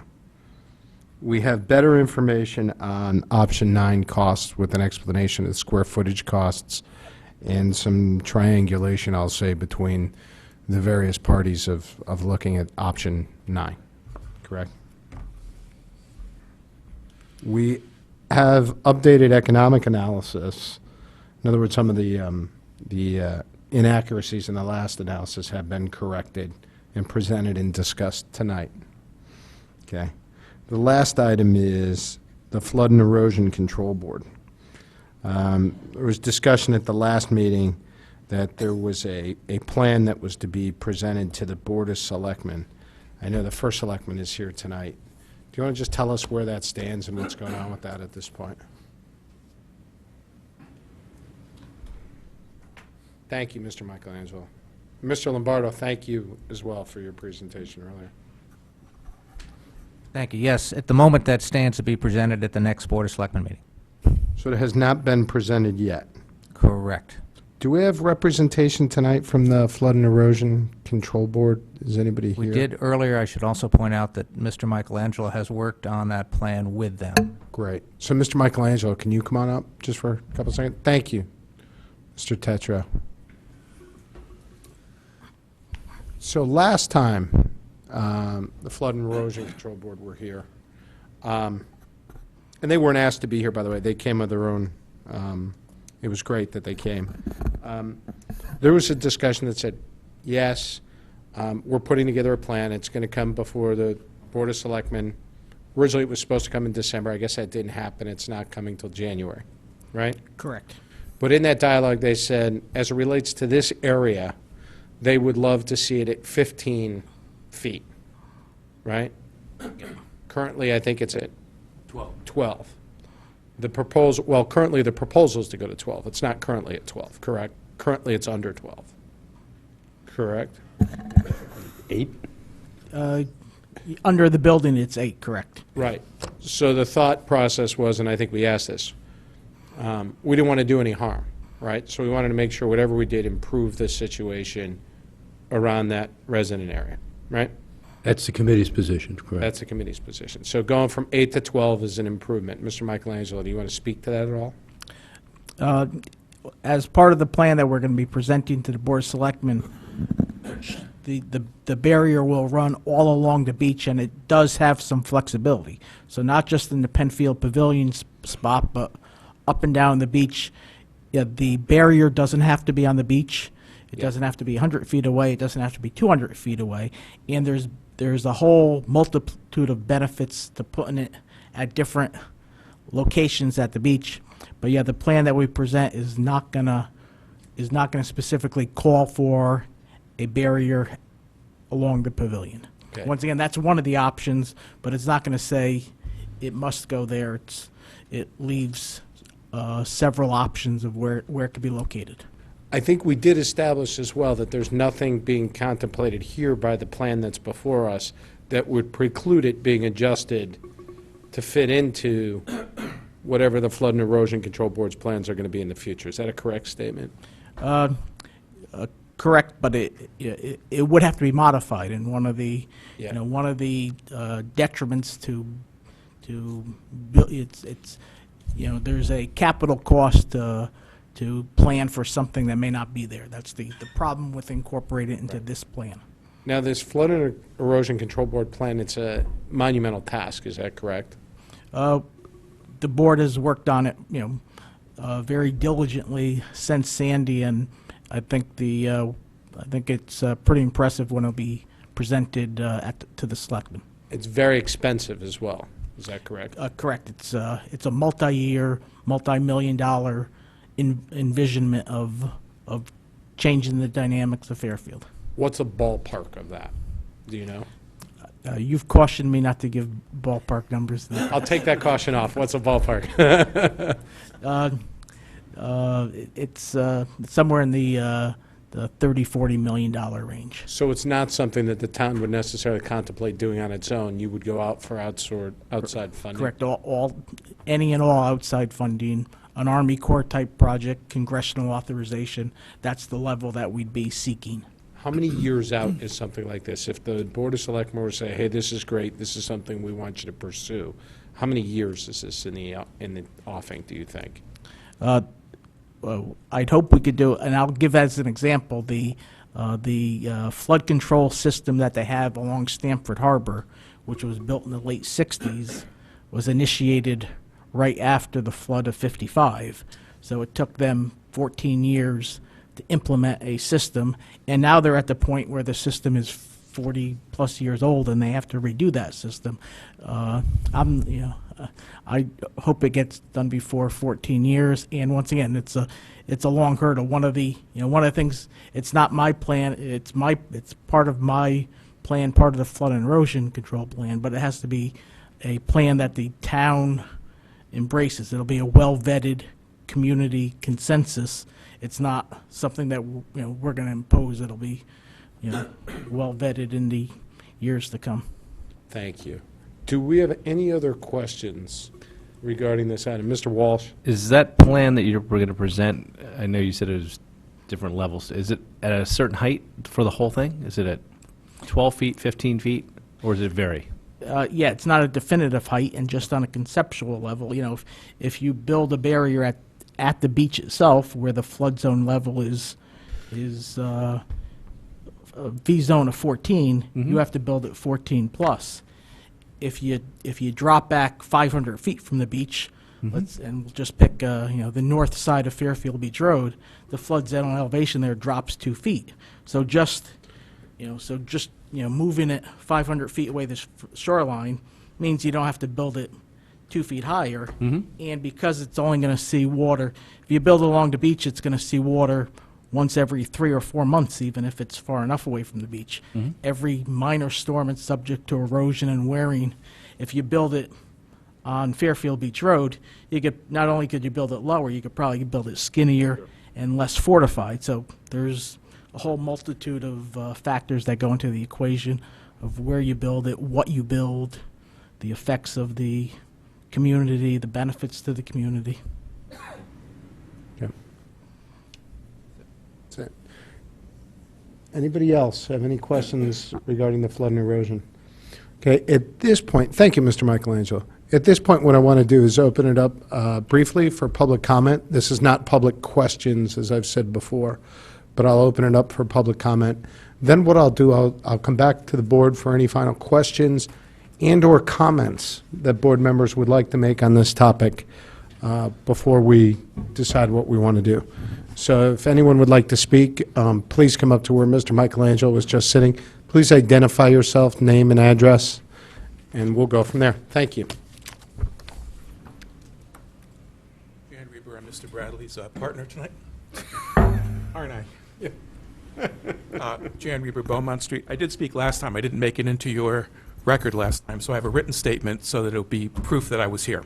What's your name again? I'm sorry. Jan Reber. I really have mixed emotion. On the one hand, it's very impressive to hear you ask such detailed questions.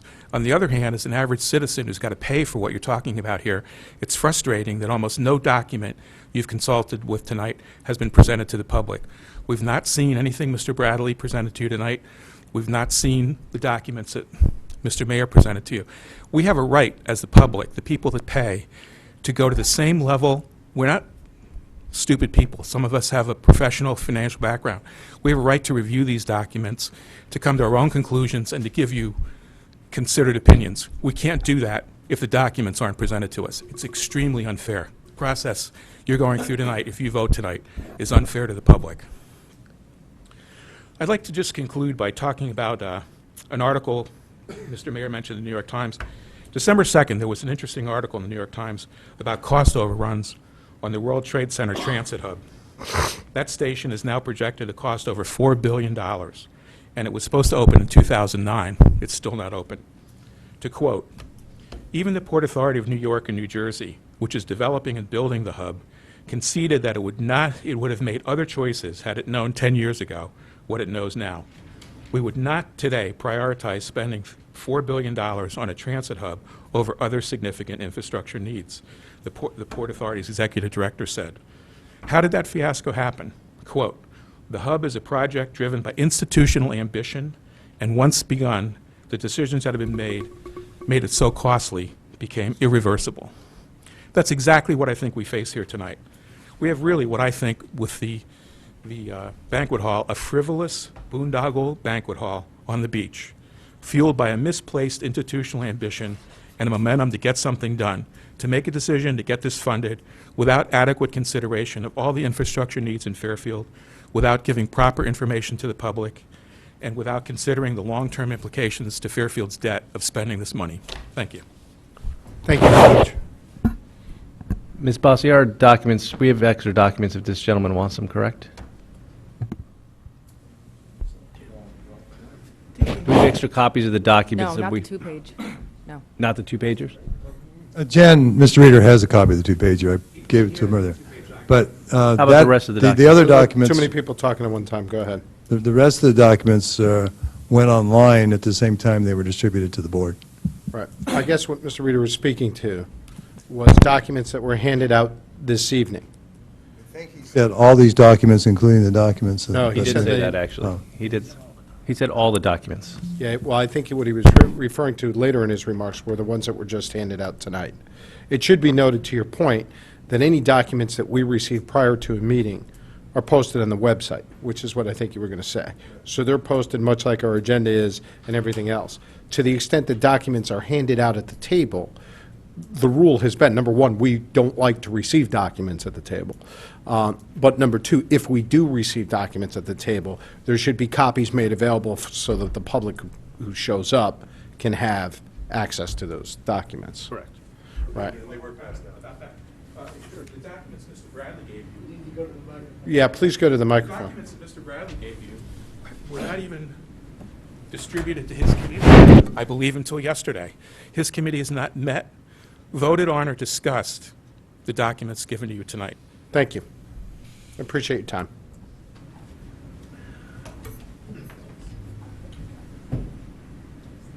David McKenzie, District 3 RTM. Just have a couple of comments. First, thanks to all the work done by everybody who's involved in this, and it's been a lot, and I know it's gone on for over a year for the PBC. So thanks for that. I look at this as 4 areas. One is what are the building costs for all the options, and Mr. Bradley has really spent a lot of time making that happen. So we have those. The cash flow seems to still be moving, because the revenue and the expense are questionable. It seems to me those were sort of handled on the fly tonight. Mr. Walsh brings up, well, what about the electric? That's not a big item, but what about some other things, additional staffing that's needed if you're going to go to 190 uses of the Great Hall when it's much less now? Well, what does that cost? Is it going to go into autumn and spring or winter? And how do you do that with part-time people? If you're wrong on that, on the expense, and then you're wrong by 40 uses of the Great Hall, you may wind up with no additional revenue to offset the cost, which is really what's in the back of people's minds. That, hey, this can pay for itself, it's a no-brainer. I don't think that's the case. I think those numbers have to be looked at in more detail. FEMA rebates, these were, I know a lot of work went into that, but we were doing those on the fly tonight. So I don't see how they can be voted on when everybody was making their own private notes and may or may not have written down the proper numbers. The fourth item is, what does the taxpayer really need and want? I haven't heard that lately at all. I heard at one meeting that this is an icon. I don't recall it as being an icon. I don't recall any hue and cry for the town to be in the catering business. I mean, this is something that to me should not be done just because we think it might be profitable. I'm wondering why we're bothering with it at all. I do know that when I got a lot of emails, whether or not we should be doing a pavilion, 90% said keep it simple. Now, most of those people were down there facing parties every night. Well, we're talking about 190 parties down at the pavilion. That's over one every other night. And what are we doing about paying attention to those people? So my plea is that, also the other point I want to make is that this is 30,000 square feet, which is a huge building. And I question whether or not we think this is a contribution to the look of Fairfield. I think everybody here, and I know everybody I've talked to, they want to do this right. I think you can do it right if you spend a little more time on it. The temptation would be to say, look, we've sent this back for more work 2 or 3 times. It's embarrassing for us to put it on the agenda again. Don't worry about that. Do it right and take the time. We have it because we're not going to have the pavilion in 2015. It's a 2016 project. So let's do it right. Finally, what I would say is that ultimately this will come to me on the RTM. It's got to be in a simpler form. What you're going to do, if it comes in the current form where you have to go from page to page to try and understand it, people will just vote in desperation to say, I got to get out of here, my head aches. This is not an executive presentation. It should be understood well enough so we vote on the merits of the offering and not try and discover the detail on the fly. Thank you. Thank you. Can I have your name? I'm sorry. David McKenzie, RTM District 3. Any other comments?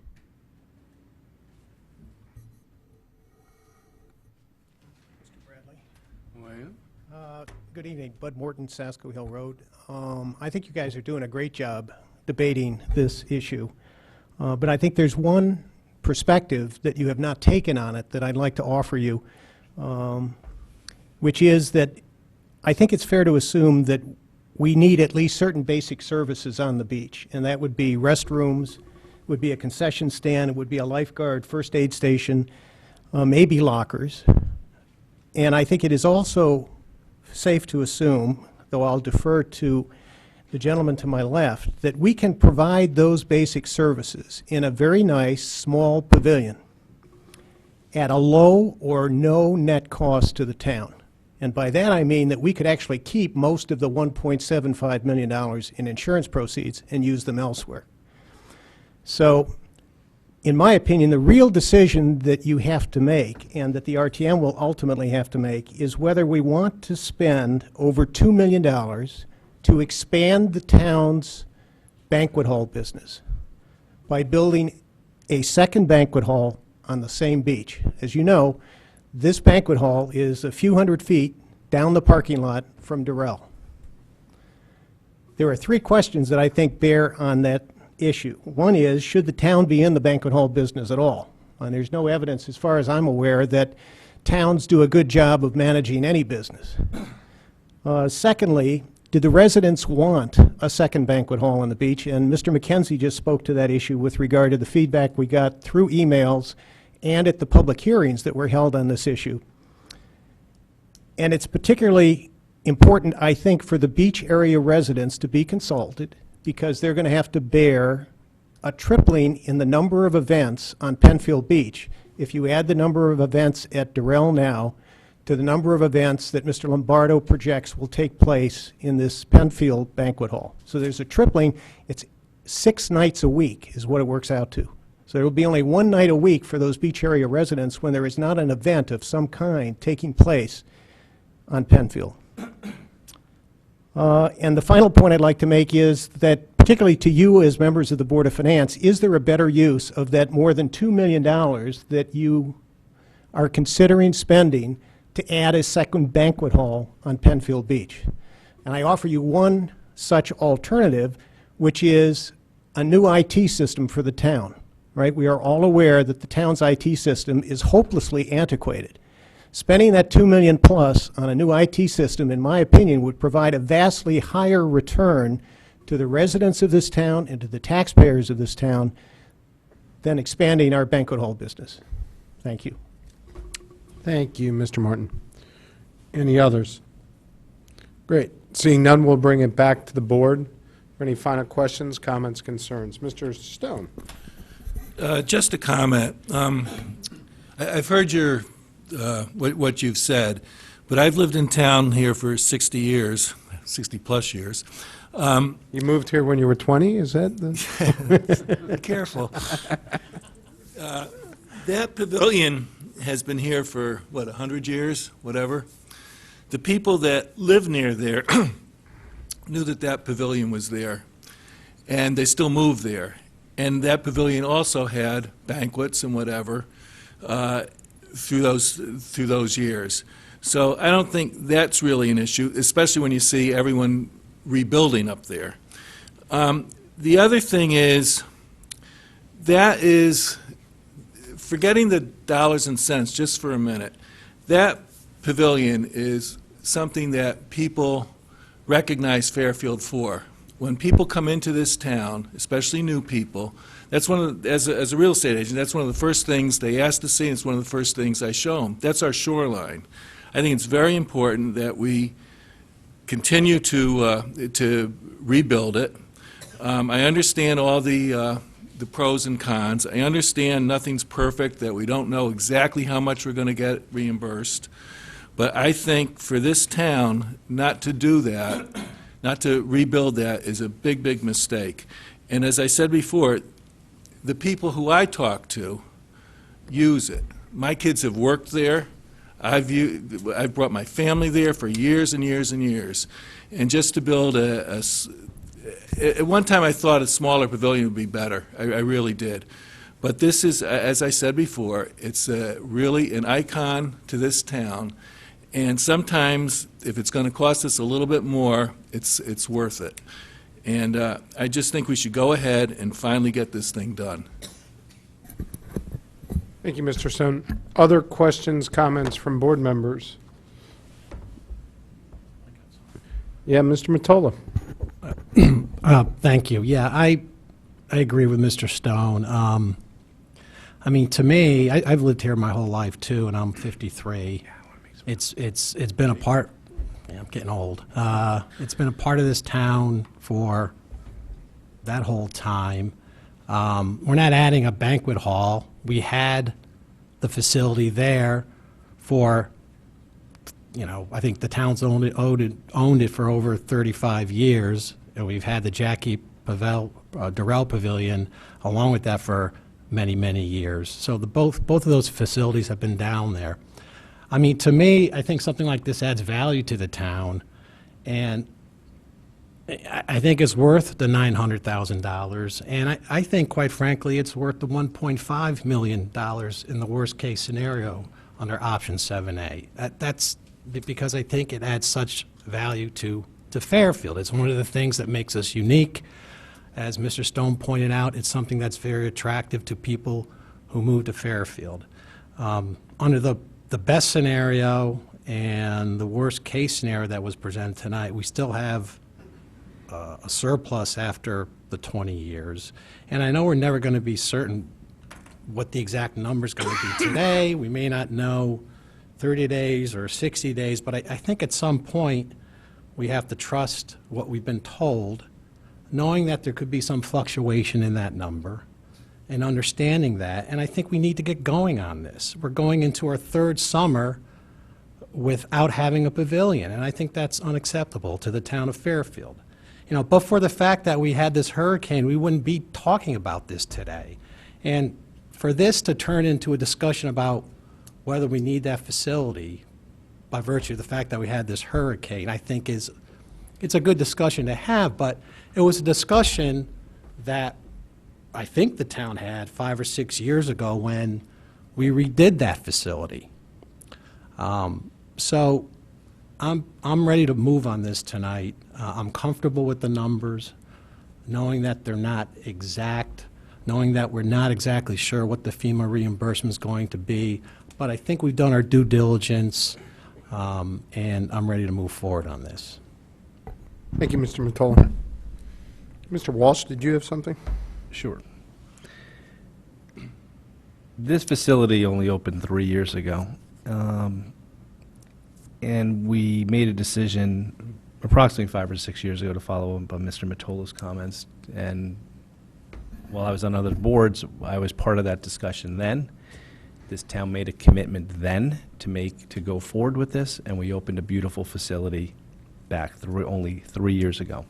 And now we're here, and the question is whether we should really reconsider those decisions, completely change those decisions, say those decisions are wrong and continue to pay bonds on those decisions, or whether we had made a commitment to this, but by a natural disaster, we are in this predicament. I think the decision to have that pavilion was made a while ago. It was made when we first purchased the building. It was made when we decided to redo the building. This has become a part of the fabric of this community, that pavilion. I disagree with someone who said it's not a landmark building in this town. It is one of the 5 buildings you see anytime you see a picture of Fairfield. It'll be one of your top 5 photos. It is a landmark building, and it's been here for over 100 years. It has become a part of our community. It is also the premier beach. We are blessed in this town to have various and a diversity of beaches. Some have, Penfield's the premier, some have just concession stands and bathrooms, some have no concession stand at all. If you want to go to Sasco and just enjoy the privacy of that, that's there. And Southport's even more different than that. And that's part of the beauty of our beaches, is the diversity, and for different members of our community, you can find what you're looking for. That beach sells this town. Being involved in real estate as an attorney in town, I have had every single agent that I've talked to has told me that that pavilion sells this town. People want to see in a community that a lot of people are looking for their first starter home, and it's a stretch to be in this community, but they want to be here for its beauty, for its education, but also for its beaches. They want to see that, and that facility has sold this town. I am not one who wants to tear it down and have nothing. I'm just not one of those people. I'm also not one of the people that wants to have a smaller concession stand and just have mediocre bathrooms and just a smaller concession stand and some decking. I think we have that at Jennings, for one. I would like to have what we wanted to have only 3 years ago, and what we voted to have 3 years ago, and kind of what has been there for the last 100 years. However, I'm also fiscally conservative, and I looked at this, and I'll tell you, when I first looked at this with what was going on with the lockers, I thought the differential between costs did not make any sense to have the lockers at that point in time, not knowing the FEMA reimbursement process. That started changing my mind about why the lockers did make sense and the payback period of just looking at the locker revenue, the payback period. We've heard new numbers tonight. While I was not thrilled to see them, I also was happy to see that we're dealing with realistic numbers, so I think it was a good exercise to go through. When I look at all the options, the funding options, the grants, the borrowing that we have to do, and the net cost to the town, I think the decision is clear. I think going with option 7A is the best fiscally responsible, best option there is of the ones being presented. We get a larger building, exactly what we wanted to build a couple of years ago. With the one exception is we get a better building. We get a stronger building. We get it built higher to FEMA standards, better protected from storms, and actually, possibly, from hearing from Mr. Bradley, maybe even better designed. We can learn some things from, even though we're building within the same footprint, maybe make the bathrooms a little bigger or something like that. So we actually get, at the end of the day, a better product, one that will hopefully stand the test of time. We also get, and what only makes this thing fiscally even possible, we get a FEMA reimbursement of anywhere between $2.6 million if it's going to cost us a net funding of $943,000 to $2 million of FEMA money. I am one of those who would like to use those funds. We've all seen natural disasters in other areas of the town. We all pay taxes to the federal government. And you know what? When there's been a natural disaster in any other part of this country, I'm the first one who thinks the federal government should step in and help that community. But when it happens in this community, I think we should get some of those funds ourselves. So I'm not going to feel bad about getting some of those funds and using them. I also want to use the CDBG $500,000. Just like every other community in this state applies for these grants, why should we not be able to use them? We had a natural disaster in this community, and we need assistance in getting our building rebuilt, and I think we should take advantage of all of those, just like every other community does. My biggest disappointment has been about the amount of time that it's taken to get here. Not that it's the committee's fault. I think they did a thorough job, whatever. I think we could have started this process a lot sooner. I mean, I look at New Jersey and what Governor Christie did in rebuilding their boardwalk, and they were open for the next summer. This process has taken way too long. We've now lost 3 summers down at that beach, and I think that's inexcusable, and we need to figure out why it took so long. But at the end of the day, I'm going to be voting for option 7A. While it's a little bit more than I thought it was going to cost before tonight, after Mr. Mayor went through it, I figure we'll fight for that extra 600, and we'll come out somewhere in between, and we'll get the building we always wanted, and it'll be much better built building to last and stand the test of time. Thank you. Thank you, Mr. Walsh. Any other comments? Mr. Brown? I don't think you can add to what Mr. Walsh just said, except just say I'm in complete agreement.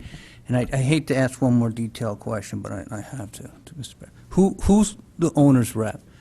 Who's going to run this project At the moment, and fight for the $600,000 and everything? I don't think the committee has made that decision.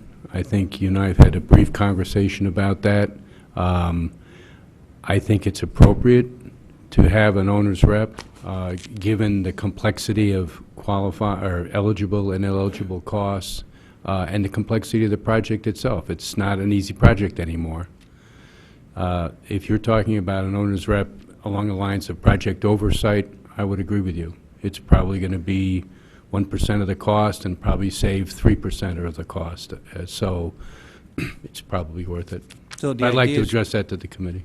Okay, so we're going to get one, you just have to go through the process of finding one. Well, I'll bring it up with the committee, and I think it's appropriate. I've had plenty of experience in that area, and I think it is appropriate. Given the problems this town is having with its projects, I think it would be a good idea. All right, thank you. All right. Seeing no other comments, I'll make my own, and then we'll move forward. I want to echo what Mr. Walsh said. I think he said it quite well. One thing I want to clarify, because a lot of people have asked this question, the discussion of whether or not we should have the pavilion and we should be in this business was had a number of years ago when we first did the funding for the new pavilion, after it was realized that the 100-year-old facility wasn't going to last us much longer, and we probably got our money's worth out of that one.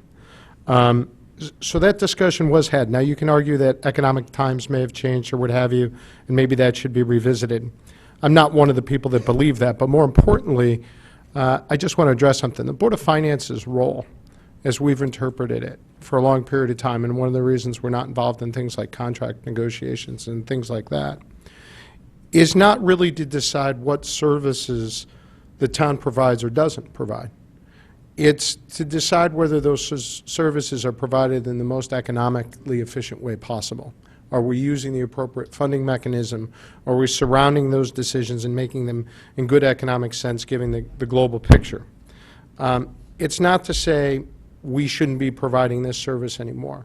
That's why you elect a Board of Selectmen. That's why you elect an RTM. That's why we have 6-year terms, and they have 2-year terms and 4-year terms, to be held accountable to the public for the discussion of what services should be provided. And that, in my opinion, is where those discussions should take place. Our job is to make sure once those decisions are made or proposed, that they're presented in the most economically viable way possible for those decisions, and then the discussion can take place. And that's what we've done here since I've been on this board, is have discussions like that. Sometimes, due to economic circumstances, services are cut. But that's a byproduct of a financial discussion. That's not the discussion that we have at this board as to whether we should be providing that service or not. So I just wanted to clarify those two things. I also wanted to, as Mr. Walsh pointed out, and Mr. Mottola alluded to in his comments about 3 summers without the pavilion, I have been disappointed in the process. It's been too long, too convoluted, too kind of meandering. It's taken too long and veered off course too many times. Mr. Walsh alluded to it, and to expand on it, New Jersey rebuilt their boardwalk, burned it down, and rebuilt it again. And we're here talking about Penfield Pavilion. Now, being a finance guy and an accountant, I love certainty in numbers. And these numbers aren't as certain as I would like. But knowing that we're dealing with FEMA, we're dealing with grants, we're dealing with construction estimates, I don't think we can get as certain as I would like in this vote. I think we have to get as close as we possibly can, and I think that's what this board has been pressuring through 3 meetings to try to do, is to get as much certainty as we can to provide our colleagues on the RTM as great a comfort as we can. And my hope is that they have, assuming this gets to them, even more opportunity to vet the numbers even further, so they can get comfortable and have the discussions that they need to have. So that's my thoughts on this as well. Are there any other comments from others? Seeing none, okay. Mr. Stone. Just to clarify a little bit, I know it's taken 3 years, but one of the reasons was because the administration fought so hard with the insurance companies. We didn't roll over and play dead. And I think that should be taken into account, too. Thank you, Mr. Stone. Any other questions, comments, concerns? All right. Mr. I'd like to move this for a vote. Do I have a second? Second by Mr. Brown. Okay. The item is before us. Before us, and I'll read the resolution, and if anybody wants to go through any of the detailed language, feel free. A resolution appropriating $6,028,709 for costs associated with the repair and restoration of Penfield Pavilion, and authorizing the use of $1,750,000 of insurance proceeds to fund such appropriation, and the issuance of bonds to fund the portion of such appropriation not funded by the insurance provisions. Anybody?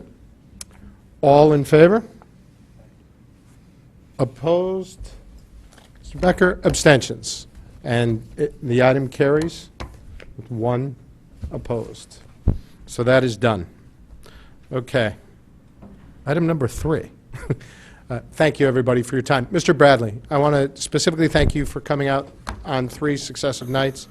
Not successive, but rather 3 nights. I also want to thank the department heads for all their hard work and effort. And I want to thank and recognize once again your committee for their work and effort over the next year. Thank you. Good luck with the RTM. All right. I'm going to turn it over to the Chief Fiscal Officer, who wants to provide us a brief status update on software licenses, and then I have one other item for our consideration this evening. Just as steady as you go. Mr. Mayor. Yeah, thank you, Mr. Chair.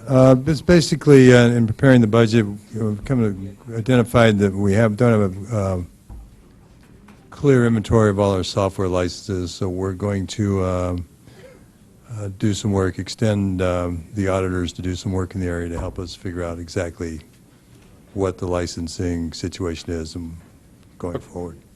Okay, so what you're alerting us to is that you're asking Conan Resnick, who's our financial auditors.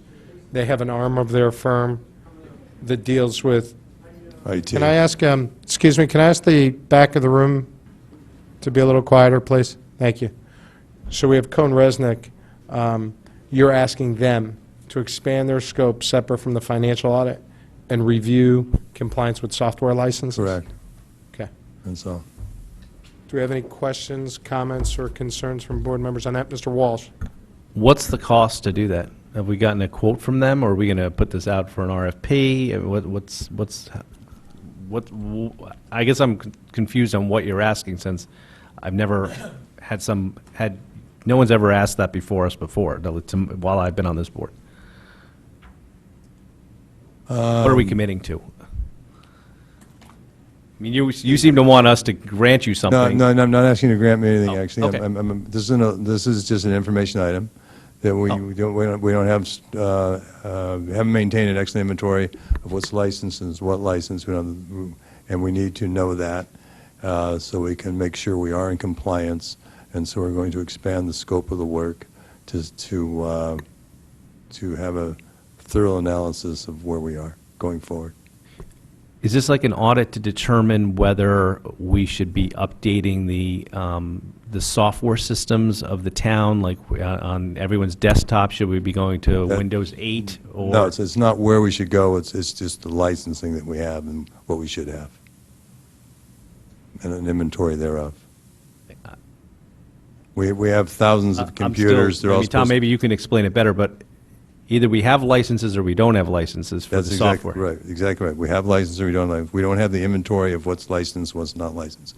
We want to update the inventory. So I've there's a- actually, yeah, I've done this before in different organizations. What they'll do is you hire a third party to come in and review what's on the machines.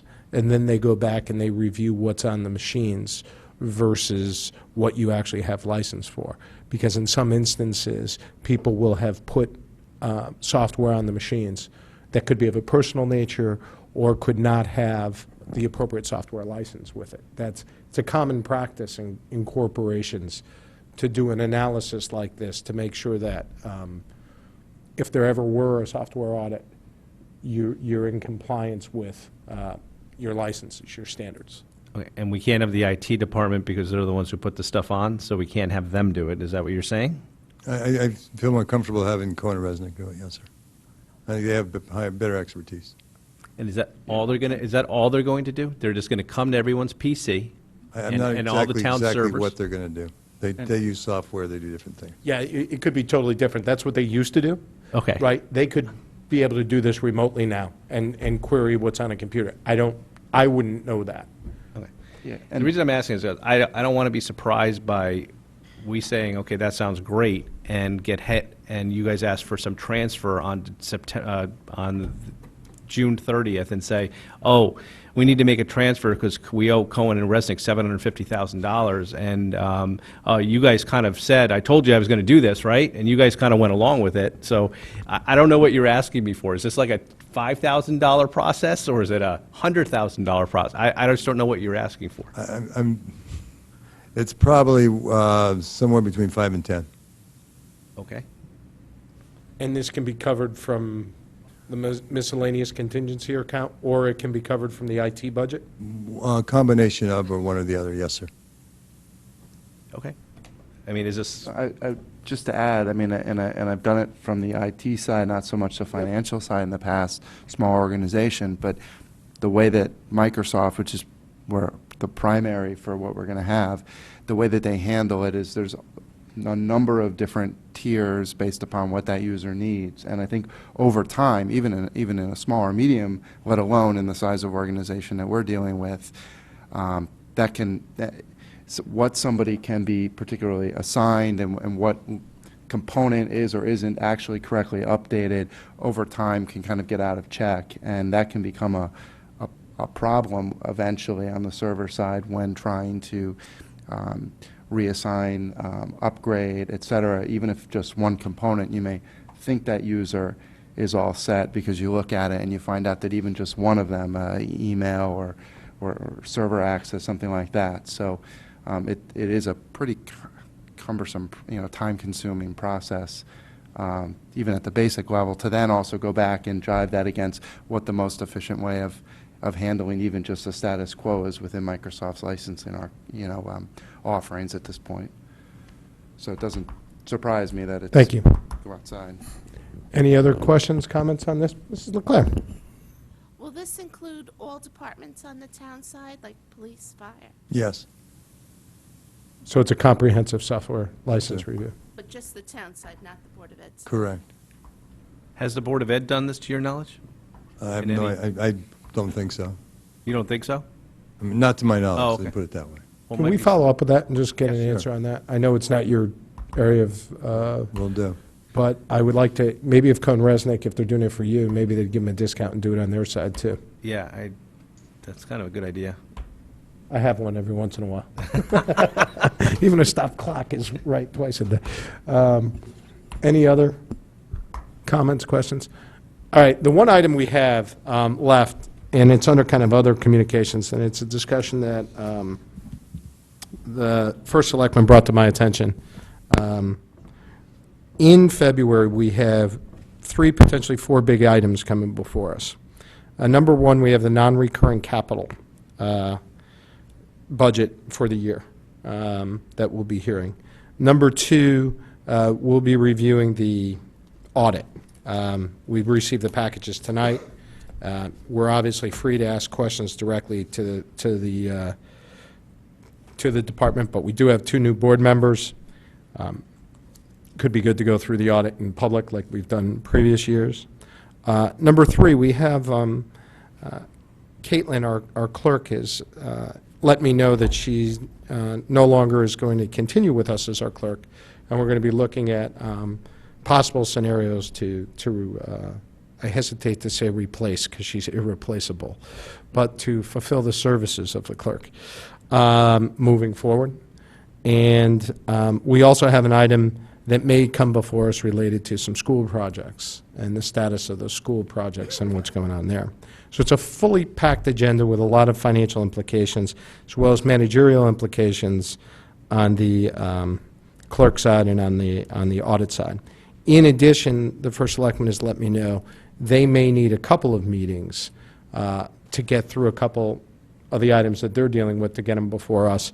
And their second meeting is that Wednesday. All this is a big run-up to saying, would it be possible to move our meeting in February from Tuesday the 3rd till Thursday the 5th? Can everyone check their calendars if they can right now, if it's possible? Are you guys all set with that? Let's see. And if that's possible, that will allow the Board of Selectmen one more night. And quite frankly, and to be very candid, there's a potential that I would not be able to be at that meeting on that Tuesday the 3rd as well, because I've got a business trip. Huh? Then you go for Tuesday. Is that your way of saying the meeting will be a lot shorter? I don't blame you, Bob. I don't blame you at all. Does anybody have a problem with Thursday? I may have a problem Thursday. I'll see if I can get out of that commitment. But if not, I think it's more important that it go forward. So if I can't make it, I can't make it. Thank you, Mr. Walsh. All right, Why are we just, so we're moving it from the 3rd to the 5th? to the 5th. Because the Board of Selectmen has... It's for all the reasons I said, and it's also the Board of Selectmen, when Mr. Tetra and I talked, they may need a second night, correct? I don't want to put words in your mouth. Yeah. Do you guys, Ms. Lippman, any problem? Okay, so I'm going to make a motion that we change the meeting night from Tuesday, the 3rd of February, till Thursday, the 5th of February. Do I have a second for that? Mr. Brown? All in favor? Opposed? Abstentions? We're good. Does anybody have any other business or other communications? Nothing? Seeing none, can I get, we'll let you guys do it tonight. Get the no, we'll let, come on. Come on, Mrs. Cook-Lippman, make the motion to adjourn. I move to adjourn the meeting. Do we have a second? Second by Mr. Mottola. Welcome. You guys did real well on that. All in favor? Opposed? Abstention? Good night, everyone.